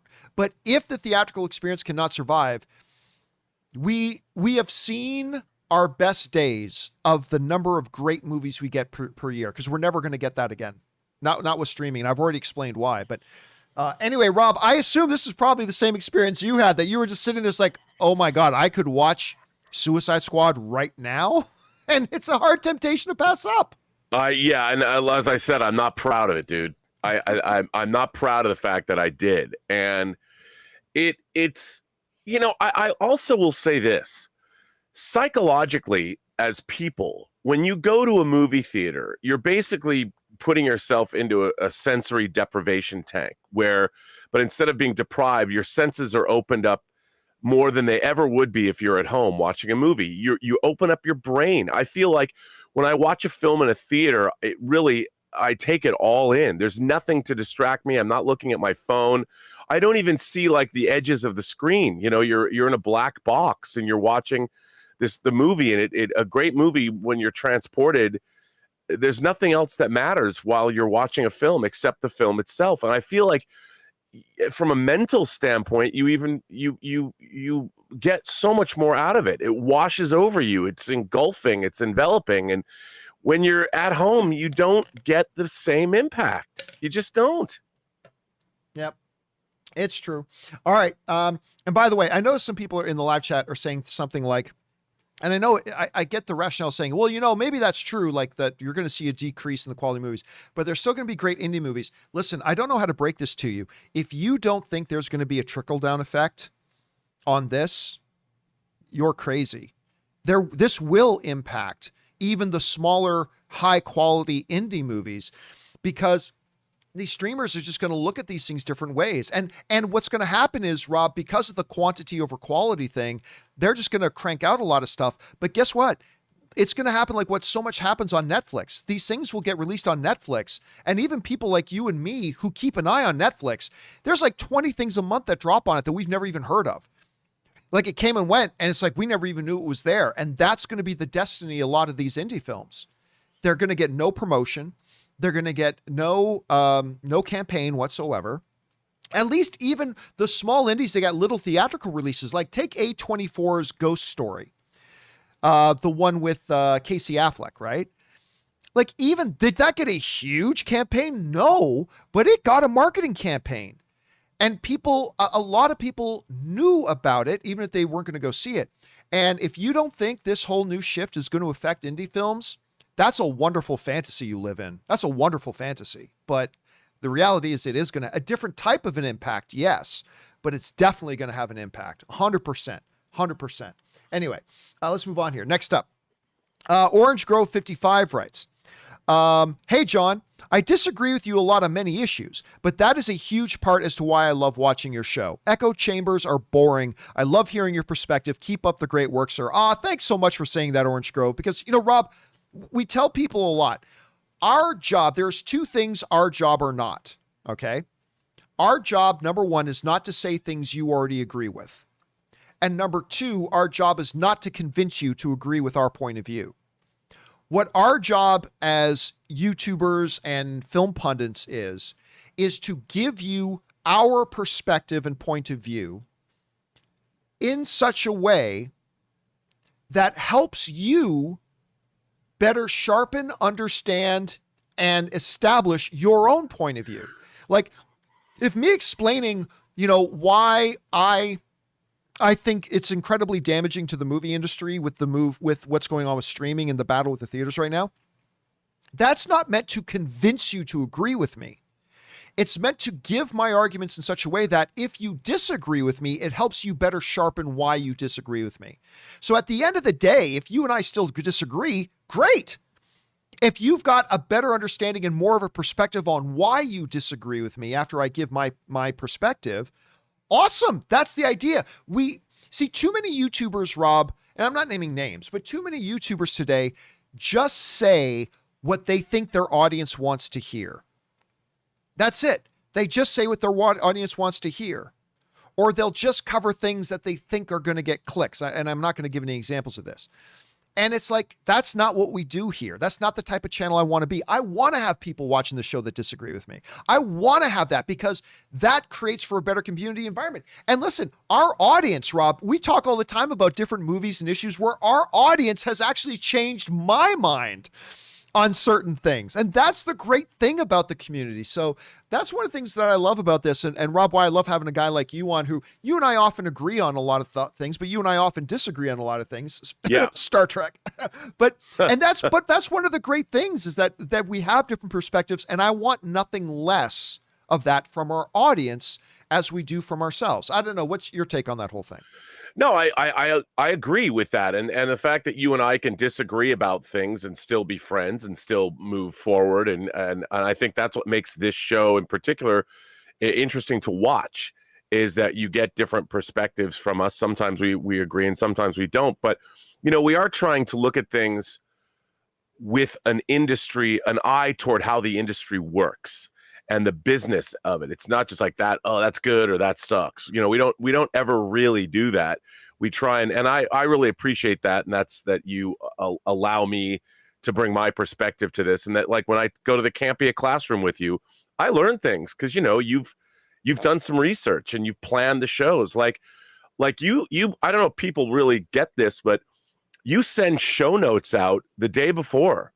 And like when I do my own show, we do a little research here before. We don't just turn the camera on and yammer away. And I think that's important. And I think that's what makes this channel stand out. All right. Thanks for that, man. All right. Last one we'll do here with Robert Meyer Burnett still here because we're keeping him overtime already. But Christopher writes, do you think theaters are worried that after a year of day and date convenience for consumers, that it will be hard to put the genie back in the bottle and get people accustomed to exclusive theatrical windows again? Thanks for all you do. Absolutely. They're concerned about that. They're absolutely concerned about that. You know, I'm going to CinemaCon here in a couple of weeks where the whole movie theater industry is getting together and they're screening Shang-Chi at it. Very excited about that. I'm bummed. And so we're going to be talking about that. See, the bigger question is not what the movie theaters are concerned about is exactly that. But Rob, we talked about that great article that Deadline had a few weeks ago about how these studios are realizing this is not good business. You know, that you are making far more money. If you're a studio, you are making far more money with a theatrical release and making money there. Then doing a PVOD rental and making money there, and then putting it on your streaming service of choice and making money there. You have multiple points, Deadline pointed out, you have multiple points where you make money and profit off of your property. And this experiment that they've been doing, whether it's Disney or HBO Max, they're realizing we're leaving so much money on the table. Yeah. Like with Disney Plus, Mulan was a disaster for them, or with their premium access. I already said Mulan. What was that? Raya and the Last Dragon. By the way, Raya and the Last Dragon is pretty damn good if you haven't checked it out yet. But that was a disaster for them. Cruella was a disaster for them. They tried to spin it as if Jungle Cruise was kind of a success. It was not. It was not. And it was kind of funny seeing them trying to spin that as a success, and it completely wasn't. That's a $200 million movie. That was a $200 million movie. That is not a success at all. But it's not going to be about the theater's reaction. It's going to be about the studios realizing we're shooting ourselves in the foot. and we're going to lose money on this. And then it's going to take us as the fans to realize that whole move over there, like those producers were talking about, is going to ultimately lead to lower quality film. And studios realizing we can put less and less and less effort and resources into these films because it doesn't matter. We don't have to make them all that good. All we got to do is make one or two really good ones a year, and all the other ones can be shite, and it doesn't matter. So are the theaters worried about it? Damn right they're worried about it. Of course they are. This is their entire industry. I mean, the studios, Rob, are looking at making not as much money, and that's going to hurt them. The theaters are talking like a guillotine is hanging over their neck and like is going to kill them. Studios are going to make less money, but the theaters are going to be dead. So it's good for overall, but absolutely the theaters are worried about it. Rob, I can't imagine this not being a big topic of conversation I keep forgetting you can't come with me this year, but once I get to CinemaCon, do you think it's going to be a big topic of conversation there for the theaters? Oh, I think it's absolutely, they can't be happy with this. And also it's getting to the point where I don't think theaters can expect how many blockbusters, theaters have all different kinds of movies. They're showing all different kinds of movies. And if, you're only going to get these blockbusters and they've shut the windows. I mean, Black Widow has a 33-day window from the time it came out theatrically to the time it's leaving theatrical release. How can theaters be happy about that? I mean, they can't be. And I think we're looking at as far as the theatrical experience goes, I do think that there's an existential crisis happening here. And, I just saw there's a new poster for Dune that just dropped today. And it's the ad is, it's on the bottom. It says Warner Brothers and then HBO Max. And I look at Dune, I look at that trailer. I'm thinking to myself, my God, here's a movie I want to see in IMAX on the biggest screen possible. And yet they're also putting it out on IMAX. So I'm like, what a disservice. I mean, they're putting it out on HBO Max. What a disservice to that movie. I mean, here, if nothing else, they're giving us something that is designed to be seen in the biggest theater possible. And yet most people, I think, are going to go see it and watch it on HBO Max instead. And that's unfortunate. Indeed it is. Anyway, Rob, I know we kept you overtime here again today. Thanks so much for bringing yourself and your perspective to this wonderful conversation. Until tomorrow, where can people find you and your goodness online? You can find me on Instagram at Robert Meyer Burnett. You can find me on Twitter at BurnettRM, or find me on my own YouTube channel, The Burnett Work. All right, Rob, thanks a lot for being here again, and we'll talk to you tomorrow. Have a good one. All right, you too. Ladies and gentlemen, the one and the only, the great Robert Meyer Burnett. He'll, of course, be back tomorrow. But listen, we still got some time here, so we're going to keep going through your comments and questions. And by the way, our friend Lord Evil 187 sends in a super chat badge in the live chat. Thank you, Lord Evil. Appreciate that, man. All right, let's move on here. Empire 1980 writes, "Hey, John, first time tipper. Thank you so much, man. Appreciate that. Favorite Robert Downey Jr. movie before Iron Man and after Iron Man? For me, because my mom watched them both a lot when I was a kid, it's Chances Are and Heart and Souls. So I think for me, pre-Iron Man, two movies come to mind. One is Kiss Kiss Bang Bang, which many people around here refer to as Kiss Kiss Gang Bang, because I accidentally misspoke once and I've never lived it down. So yes, Kiss Kiss Bang Bang, the one he did with the great Shane Black and Val Kilmer. Fabulous, fabulous movie. If you've never seen Kiss Kiss Bang Bang, you should absolutely go and watch that. The other one is the one where Robert Downey Jr. got his Academy Award nomination for, was Chaplin. Chaplin was... again, Robert Downey Jr. got nominated for Best Actor for that film. It's wonderful. You should really check that out. So those are the two I would point out pre-Iron Man. Post-Iron Man, he hasn't done much great post-Iron Man. I would say the one would be, what is the actual name of it? Is it The Judge? Is that the one he did? Yeah, it's the Judge is the one that he did with Robert Duvall. The Judge was pretty good. The Judge was actually pretty good. I think he produced that movie as well. And let me see if I can bring up a poster for it here. Yeah, he produced it. And Robert Duvall, oh my God, Robert Duvall was good. If I'm not mistaken, I think Duvall got nominated for an Academy Award for his role in that. I think he got nominated for Academy Award in that. Oh, you know what? Mega Chris just pointed out as well. I totally forgot about Sherlock Holmes. Yeah, I love the first Sherlock Holmes movie. I love the first Sherlock Holmes movie. So there's that one too. But I would also say the judge. And actually, let me just double check this. Did he get nominated for that? I cannot remember. Hold on a second. Awards. Okay, so the judge got nominated. Yeah, it got nominated for one award, and that was for Best Performance by an Actor in a Supporting Role for Robert Duvall. And Robert Duvall was crazy, crazy good in that. Like, nutty, nutty good. It's so good. Anyway, that's what I'd say to that. Thanks for the question, Empire. All right, next up. BK Dan writes, John, I wanted to bring to everyone's attention that today, I think BK actually sent this in over the weekend. I wanted to bring to everyone's attention that today would have been Lucille Ball's 110th birthday. She was owner/operator of the first studio to produce Star Trek, Desilu, first season, and one half of season 2. You know what, everybody, we got that new movie coming out about Lucille Ball with Nicole Kidman. And people forget, because none of us were alive, or at least most of us watching this show weren't alive when like Lucille Ball was coming out and when she was huge. At that time, a woman being truly powerful in Hollywood was almost unheard of. I mean, we've come a long way.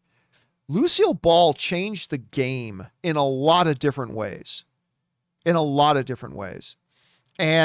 her place in Hollywood history is forever cemented. And I can't wait to see this Nicole Kidman thing coming out about that. Anyway, thanks for sharing that, BK. All right.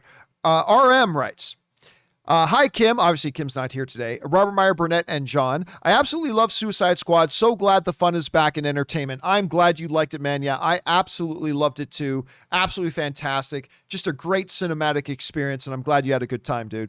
All right, BK Dan writes, John, Dungeons and Dragons question. When did you start playing? I started in 1984, which makes me old. I'm not going to say how old, though. LOL. Yeah, I probably started playing D&D. I'm going to guess probably around 86. I think around 86. I was probably 13 or 14 at the time. And I'll never forget, my first Dungeons and Dragons character was a wizard that I named Zap. I mean, look, I was a kid. I wasn't very creative, okay? I created my wizard, and his name was Zap the Wizard. I still remember it. I still remember my character sheet and everything. But yeah, and I still play it to this day. What game can you say you were playing when you were 14 that you're still playing today? Not a lot. Not a lot. All right, next up. Suthius writes, if I may, this isn't a spoiler. Idris's character in the Suicide Squad says the word Dim Mak. Sound familiar? That's right. Frank Dukes had to perform it upon entering the Kumite ring for the first time. That's in the movie Bloodsport. Second time I've ever heard this phrase in any movie. I'll tell you what, I have seen Suicide Squad. I do not remember him saying Dim Mak, which again, the character's name is Bloodsport. So if he referenced something from the movie Bloodsport, that would be pretty cool.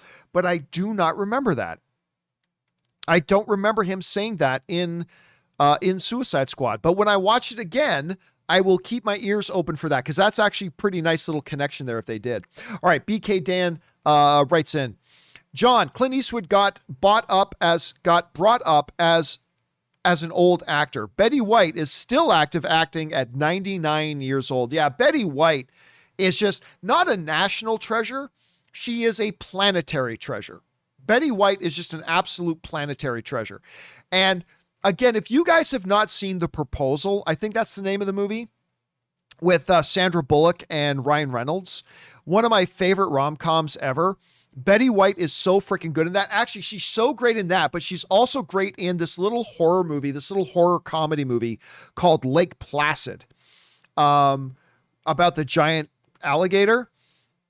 she's great in that. But those are two more modern-ish things that you should check out. The Proposal, fantastic, and Lake Placid, also really great. Two great little Betty White things there for you. All right, next up, Ben Bangs writes. Hey, John, I keep a master list of monthly obligations right on my desktop, and I do cancel and rejoin all of them, but I used to be the one paying for others. I also agree with your rant about low-quality movies from streaming services. Rock on, John and co. Yeah, so we were talking the other day about, like, one of the whole ideas about the streaming service is that they get you signed up for a streaming service or any kind of monthly subscription plan. Movie theaters, streaming, loot boxes, whatever. The thing is, they rely on a lot of people just forgetting that they're paying for them. I have a bunch of lists that I probably still pay for monthly that I don't even use anymore. And I think a lot of people are like that. From gym memberships to music subscription services to whatever.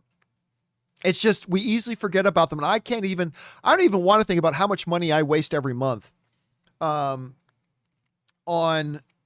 services, even if they're really cheap. But I don't even want to think about what the total number of dollars is that I waste per month on monthly subscriptions that I don't even actually use anymore. I can't even imagine it. All right. Dirk Broomer writes, hey, John and crew. Is it just me or does Bad Batch's Omega look at least a bit like a stylized young version of Brie Larson? Your thoughts? Greetings from Germany. Well, Dirk, here's the thing. I don't watch Bad Batch. I watched the first 3 or so, maybe 4, at least 3, but maybe 4 episodes of Bad Batch. I actually quite enjoyed the series premiere. I liked the first episode. I enjoyed the series premiere, but after that, it just got very uninteresting for me. And so I kind of tapped out and I stopped watching it. And I don't remember there being a character Omega up until the point that I watched it.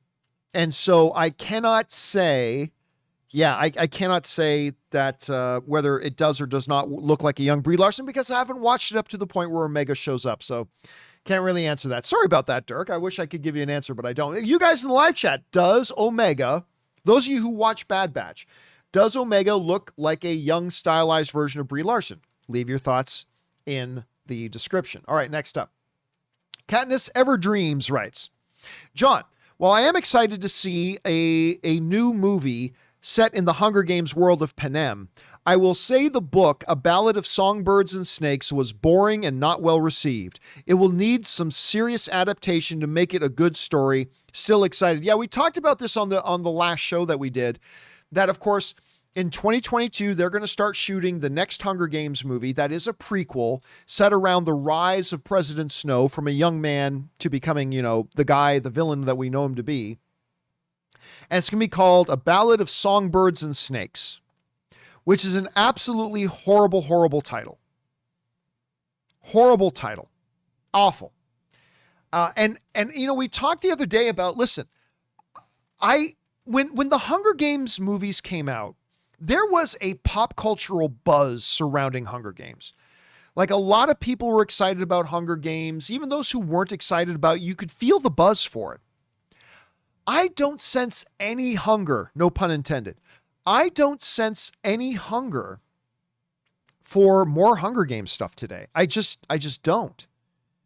So we'll see. Not to mention the title, Songbirds and Snakes, not catchy. Not something that rolls off the old tongue. Ultimately the title won't determine whether or not the movie's good. I'm just saying it's a bad title. That's all I'm saying. It's a bad title. All right, next up.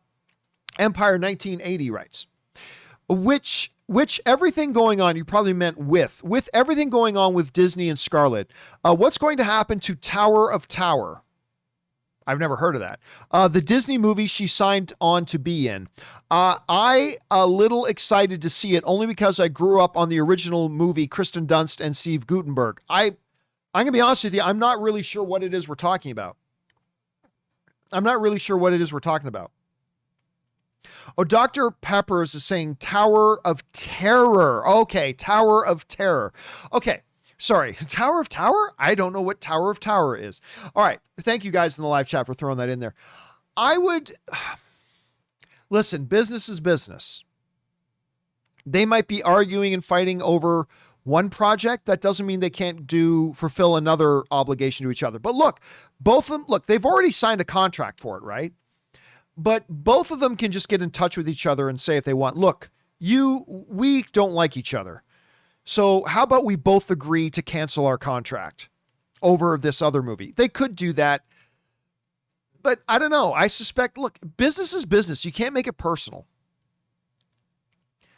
And you may be arguing over a legal matter of financial compensation over one project you worked on.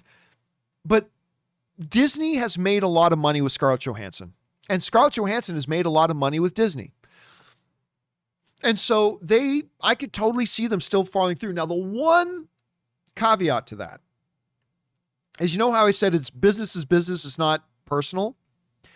Disney kind of made it personal with their idiotic, brain dead, what fucking moron drafted that response and fire their ass immediately response when they outed her salary for the movie and they started to try to draw comparisons to Pandemic and they called her sad and all this kind of stuff. Okay, whatever fucking moron drafted that needs to be fired and never work in this business again.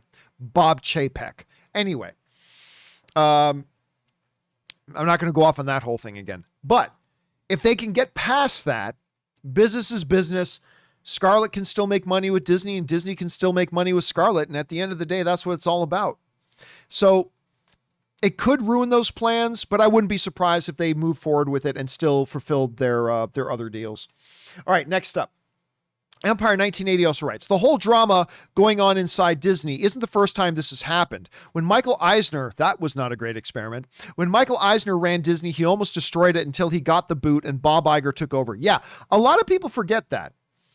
A lot of people forget that when it's not like Bob Iger came in and took over this well-oiled, fully firing on all cylinders machine in Disney. They were facing a lot of very difficult challenges, in part to Michael Eisner's lack of historically great run as the CEO of Disney.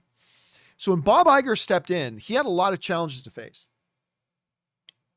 Bob Iger took that company and he turned it into the crown jewel of the entertainment industry. That's what Bob Iger did. And seeing how badly Disney has been managed since he stepped back as CEO, he stepped out of the CEO role, is startling. And I don't know, it's going to be interesting to see what happens moving forward. But anyway, good for you to bring up that little context there, Empire. All right, Colby writes, hey, John and Rob, just miss Rob. Have you seen the I Am Number 4 film? I have seen it. If so, what are your thoughts on it? And is it possible we'll get a sequel somewhere down the line? No, we're not going to get a sequel to I Am Number 4 for two very important reasons. Number one, I Am Number 4 completely bombed. Let me just bring it up, the box office here. I Am Number 4 box office. It completely flopped. I believe it made less than 200 million worldwide. Yeah, here it is. It made $149 million worldwide. Like worldwide, $149 million. So it did not do what they expected. It didn't lose a lot of money because it would only cost like 50 or 60 million to make. But still, the audiences weren't interested in it.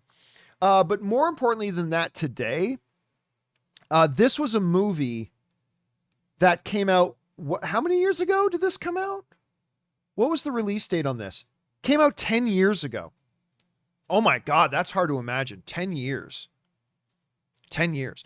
Now, I thought I Am Number 4 was okay. It was all right. It was all right. A lot of people didn't like it though. Here's why I'll always remember it though. Now, one of Anne's favorite celebrities is Zac Efron. Total one of her favorite celebrities is Zac Efron. And what happened was that the girl who starred in I Am Number 4, I Am Number 4, the girl who starred in it, what is her name again? She was in Warm Bodies. Teresa Palmer. That was her name. She was in Warm Bodies, and she was in, I forget what else she was in. Anyway, Teresa Palmer, I really like her. So anyway, Teresa Palmer, this is a long story for a very minor point I'm making, but indulge me. So Teresa Palmer was the female lead of the movie. And she was really good friends with Zac Efron. So the studio invited me to this special screening of I Am Number 4, an early screening. And they invited the director and the cast of the movie were there. And then they had this little after party afterwards, right? So Zack Efron, I should say, was at the after party. Now, I had recently, not long, a couple of years before that, I had done this really good interview with Zac Efron for his movie, Me and Orson Welles.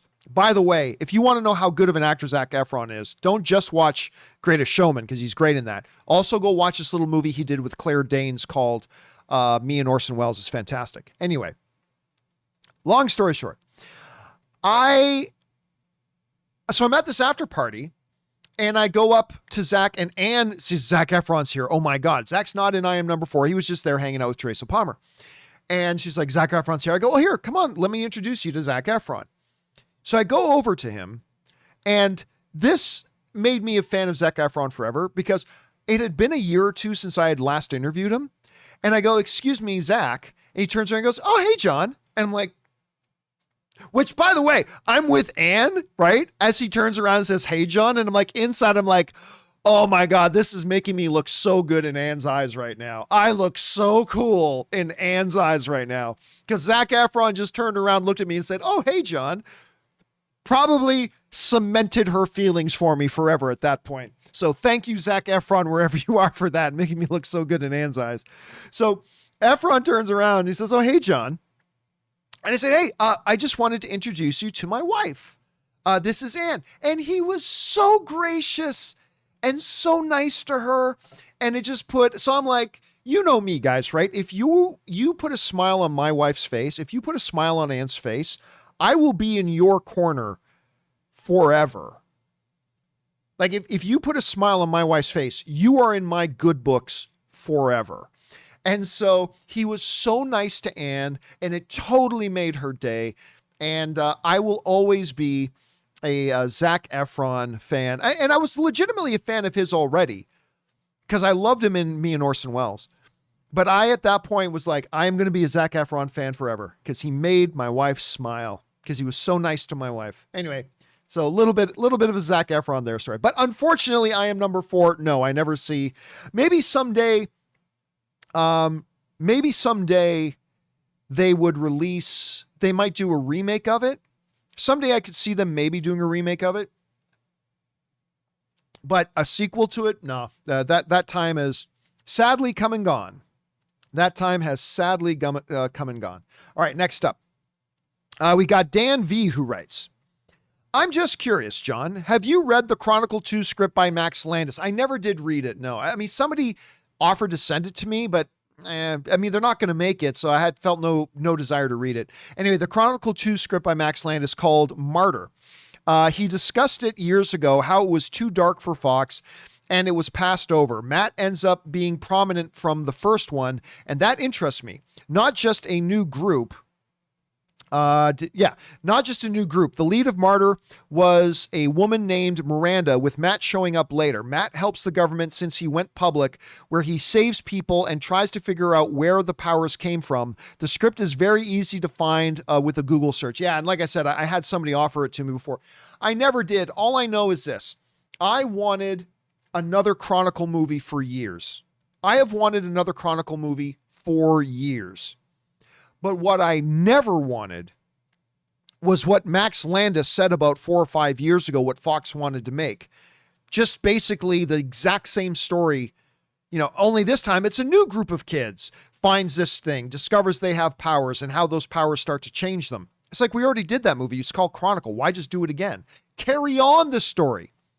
And then the other day they announced that, the producer was saying, yeah, there is still possibility we're working on another Chronicle. And it's exactly what Max Landis said it was.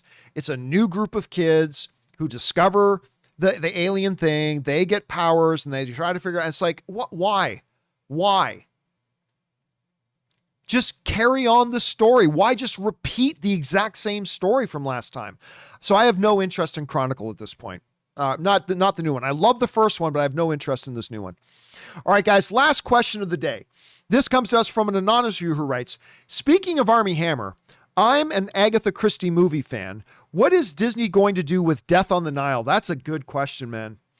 I know the book story and his character is all over it, and rather important. Are they waiting for the world to forget who Armie Hammer is? Yeah, look, I think right now, one of the biggest things they're wrestling with over at Disney Pictures, besides how do we operate with this idiot as our CEO, Bob Chapek, one of their biggest things they're struggling with is what the hell do we do with Death on the Nile? The follow-up thing to Murder on the Orient Express. Because Armie Hammer is the lead guy. It's an ensemble movie, but he's the lead guy really in the movie.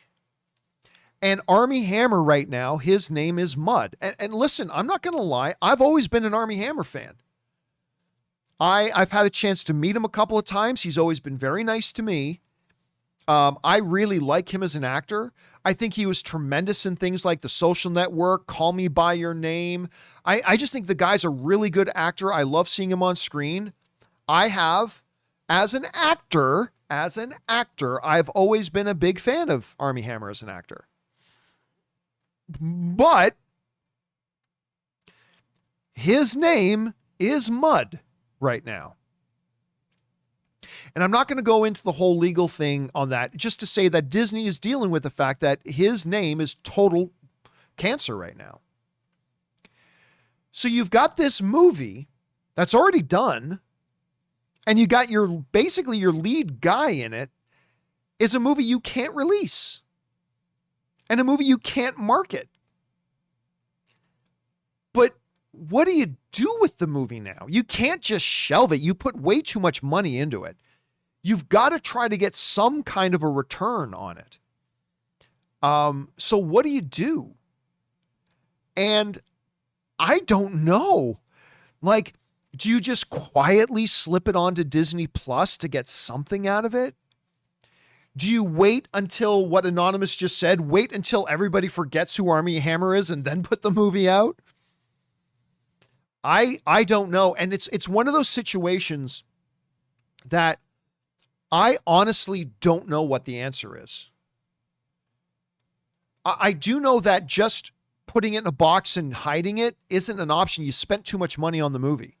You got to get some kind of return for it. You have to get something for it. But what? I don't know. I'll be honest. I don't have the answer. I don't have the answer. But what will they do with it is a really interesting question, because they still don't have a release date for it. It's still TBD. And it is an interesting question, and I don't know what they do with it. But if you guys have any ideas about what they should do with the movie, go ahead, jump down, and don't be dumb. Like, don't be stupid and say, just release it in theaters anyway. Don't be stupid. That's inviting a lot of drama into your mouse house if you're Disney. Any studio, that's not the type of drama you want. You can't just move ahead and just go regular theatrical release, just go. That's just too much drama. And it's easy for us to come up with what other people should do with their money when it's not our money on the line. Like, everybody's an expert about what other people should do with their money, even though you would never do the same thing if it was your money on the line, and I'm the same way. But I mean, I don't know what the answer is. I don't know what the answer is. I really don't. They are in a predicament, and it's going to be interesting to see where they go with that. Anyway, guys, that'll do it for today's installment of the John Campea Show. There are still more questions to come from Dan V and Grizzlies, and do not worry, our very next video, we will pick right up where we left off. If you sent in a question that hasn't been read yet, don't worry, it's still coming. Again, unless you're one of those 4 or 5 people that sent in a very, very spoiler-heavy Suicide Squad question, which we just couldn't address on the show. Sorry about that. Anyway, guys, Thanks so much for being here. Don't forget to join me and Robert Meyer Burnett. And I'm going to see if we can get Kimberly on the show with us tomorrow, too. I'll see if she's available. Anyway, join us for the show tomorrow, of course. Guys, special thank you to all you guys who did send in those live comments and questions. Number one, because you gave us great fun things to talk about. But number two, you supported this channel as you did it. And all of us involved with the John Campea Show, thank you guys so very much for your support. Okay, guys, remember to do the four main things. Stay smart, stay safe, take care of yourselves, and please take care of the people around you. That'll do it for me. My name's John Campea, and until next time, my friends, bye-bye.